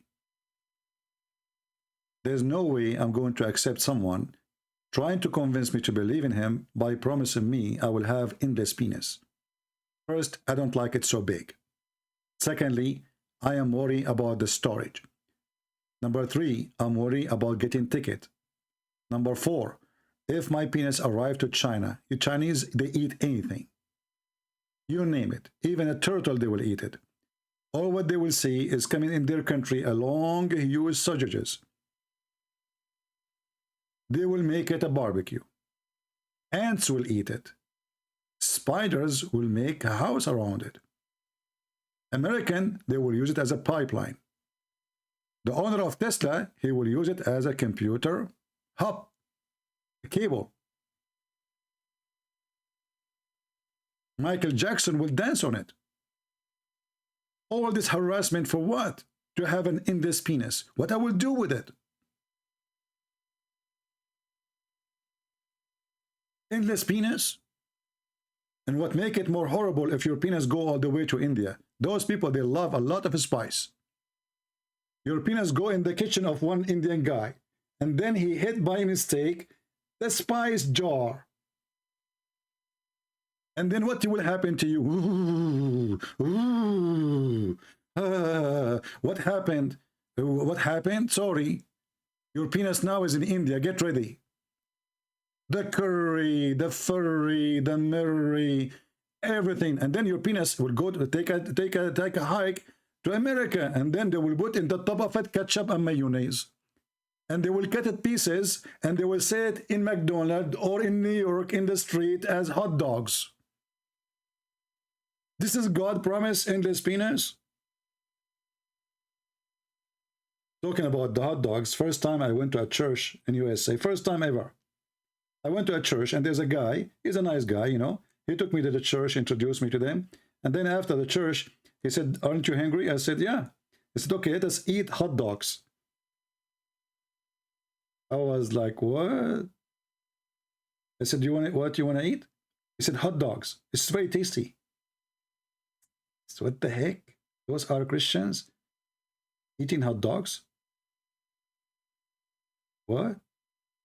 So, you know, and then I said, you know what? I am not really hungry, you know. He said, what happened? You said to me a second ago you are hungry. I said, no, it's okay. I will eat later. He said, no, it's really good. It's tasty. Take a bite. Let us go. I said, no, listen. Okay, you know what? I am going to go home. I don't want to eat now. He insists you need to eat hot dogs. Like, what's wrong with this guy? I want to get rid of him. I don't want to eat dogs. Like, I eat a squirrel. Not dogs. Brothers and sisters.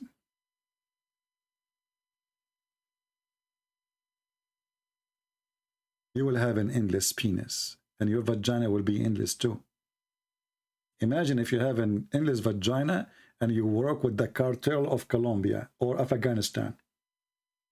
They can put a lot of drugs there. They can use it as a warehouse, endless warehouse. Because endless vagina too. Unbelievable. I don't know how many of you is convinced already that Islam is a religion in any way, in any mean.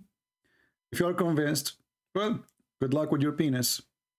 However, as you see, we showed the Muhammadan that his prophet, he has a horrible penis. And then Allah, he sent him a dish of shish kebab. He ate it, and he got the power of 40 men. I'm not sure how Muhammad he managed to measure that his penis have the power of 40. Maybe Muslim can help in the comment section. Did Muhammad have a competition after he ate the shish kebab? According to Muslims, Muhammad, he used to F all his wife. Excuse my language, we are speaking about this now. He used to F all his wives in one night.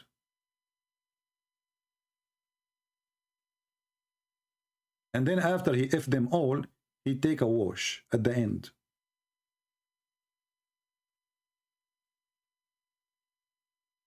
Anas said, listen carefully, Anas said, the Prophet used to have intercourse with his wives with only a single washing. They are not single. It's not as he don't have a single wife. He have many wives. Translation here is not accurate, really. So Muhammad, he used to F all his wives, and at the end he wash.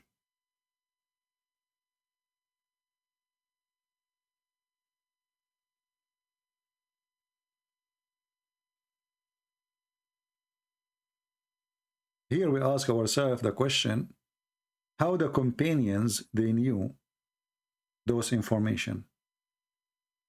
Obviously Muhammad, he used to go around like a straight person, only straight people, he will talk about this, about what they did with their wife. They go around and they speak about how good their effing is. What kind of a prophet he go around telling the people around him that he just effed all his wives? And after effing all those wives, Muhammad, he cannot have kids.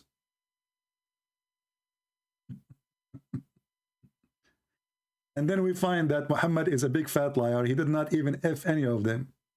And we have a proof. A woman, she came to Muhammad and she is asking him, because he is a sex shrink. When a woman, she have masturbation, she masturbate, she touch herself, excuse my language, and she have a liquid in her vagina, shall she wash? The Prophet said, sure, yes, she should wash. Salama, there's two women here in the story, Salim and Salama. Salama is the wife of Muhammad. Salim is the whore. She is coming to ask if she should wash her vagina. And this woman later, she offered herself to the Prophet to F her too. And according to the Muhammadan, she is his auntie too. She's relative. So the Prophet, he said, yes, when she sees sign of liquid, Salama then covered her face and she said, huh. Look at the first translation here. It says, does the woman, she have a sexual dream? This is not what she's saying. Does the woman have orgasm? You change the translator, you will find different story. The wife, she's asking him, do women have orgasm? Do women have a discharge? Does really this happen? Discharge? We just changed the same website. Salim asked the Messenger of Allah about a woman who has seen a dream, something like which a man he sees, according to Muslim translation. The Messenger of Allah said, if she sees that and has discharge, then let her perform bath. Salama, she said, oh, Messenger of Allah, does that really happen? Which means she'd have had discharge. So Muhammad, he could not ever make his wife have discharge. And then you ask yourself, the one who is having sex with all his wives in one night, what he was doing exactly? He was having sex or he was tickling them? The wife of Muhammad, she never heard of a woman she have discharge. Never. Do you see how good Muhammad in the bedroom? His wife, she is asking like, what the heck? Do women really, do this really happen? And then Muhammad, because he's a genius, Allah informed me, he said, sure, sure. Otherwise, how the child look like his parents?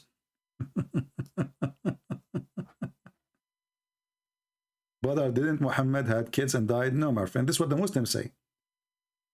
But Muhammad never have children. Even the Quran says that Muhammad was never the father of any of your men.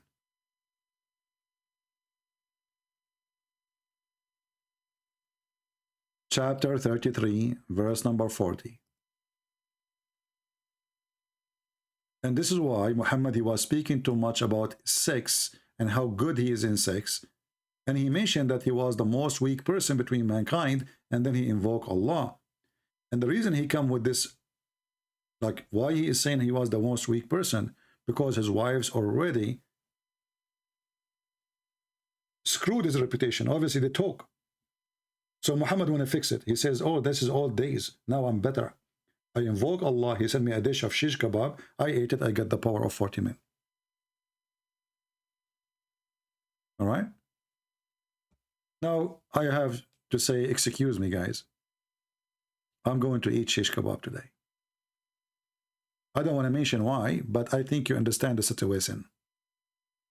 I need to fix something. It's not working. So I'm going to eat shish kebab. And I hope I will get not 40 men power only. I will get 40 horsepower. Who need 40 men? Ooh, 40 horses, brother. Unbelievable.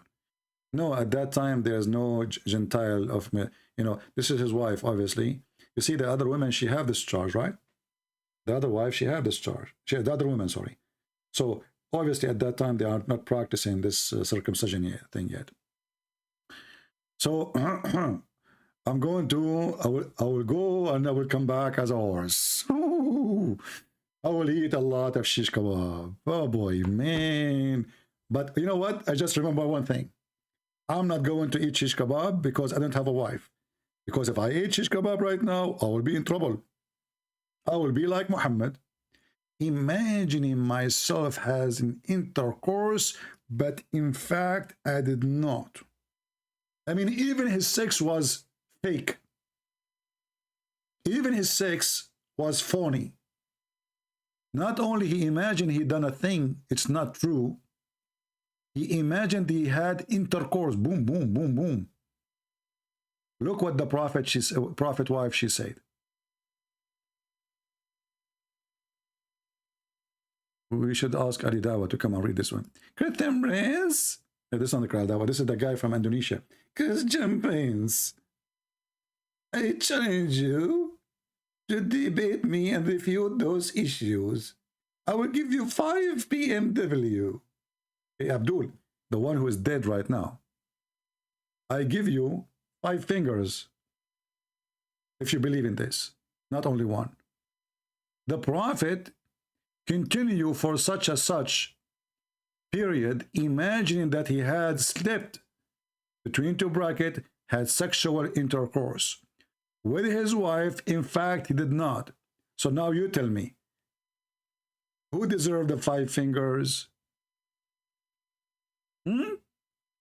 Not the 5 BMW. What an idiot.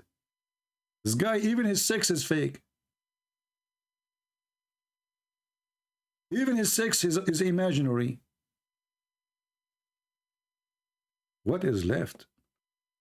That is a good question. I want to say thank you guys for being here. Pray for people of Ukraine.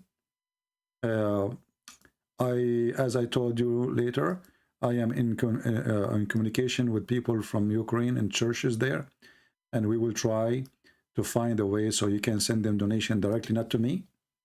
I will give you a link when they are done, when they have this donation thing ready. You know, consider you are giving a sandwich for somebody. You know, I hope they will approve them from Patreon. They are creating an account. And those people, I know them in person. I was there. I did seminars in many churches. And through them, I was able to go through all of Ukraine. From Kharkiv, the one is horribly now almost being destroyed by the filthy Putin, to Odessa, to all over. So when their link is ready, I'm going to post it for you. I will make a short video, and I hope we will be able to help them a little bit. So I want to say thank you for being here. May the Lord bless you. Remember one thing: we make fun of Muhammad for he is evil and he is stupid, and thank God he's stupid, because that will make it way easier to expose his cult. But we are not here to hate the Muslims. We are here to save them. Remember that. All those who leave Islam, when they listen to me, in the beginning they hate me. Because what you reveal to them is very shocking. It's very normal. They curse me. They wish I would die. They wish I would be killed. Even they threaten me. But then slowly, slowly, slowly, the same as a drop of water make a hole in a rock, we will destroy Islam.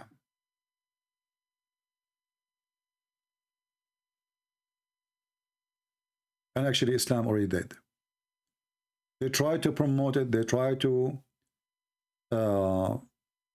fabricate things, but we are exposing them.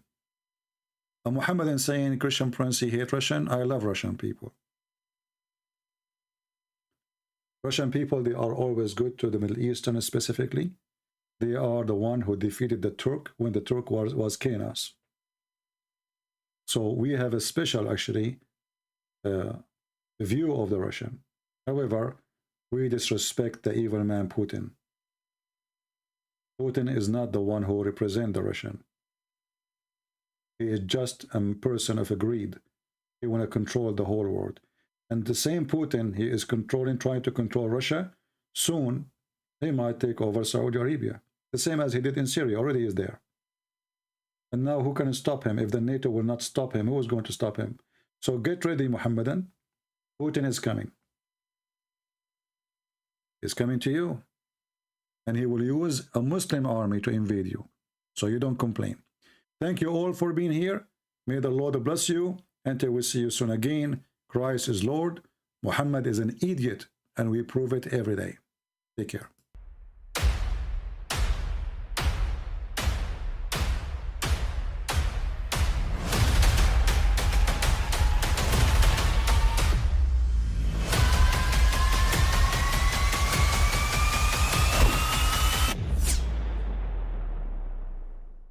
But I mean, again, he doesn't know who Gabriel is, right? Because he didn't come from an Abrahamic faith. The people of Mecca were pagan. The Quran is mentioned, if this book was from other than God, they would have found in it many contradictions. If a book is without contradictions, that has no bearing on whether it comes from God or not. I've had phone books that are inerrant, but I certainly don't think God gave them. That we believe without understanding. The brother asked a very important question, that most of the scholars say that listening to music, watching movies, and most of the television programs, they're haram. So how can we have fun? Let me tell you, brother, at the outset, that having fun is permitted in Islam as long as the fun is halal fun. That the standard narrative has holes in it. The Prophet tells us because Satan or the devil sleeps over our nostrils. Those who oversleep and not pray Fajr on time, Satan urinates in their ears. I really do think Jesus was crucified and that he really was dead and buried. He thought that he was a son of God in the sense that he was specially chosen by God. I think Jesus really did think he was going to be the Messiah, the future king of Israel. I mean, that is, after all, why they crucified him.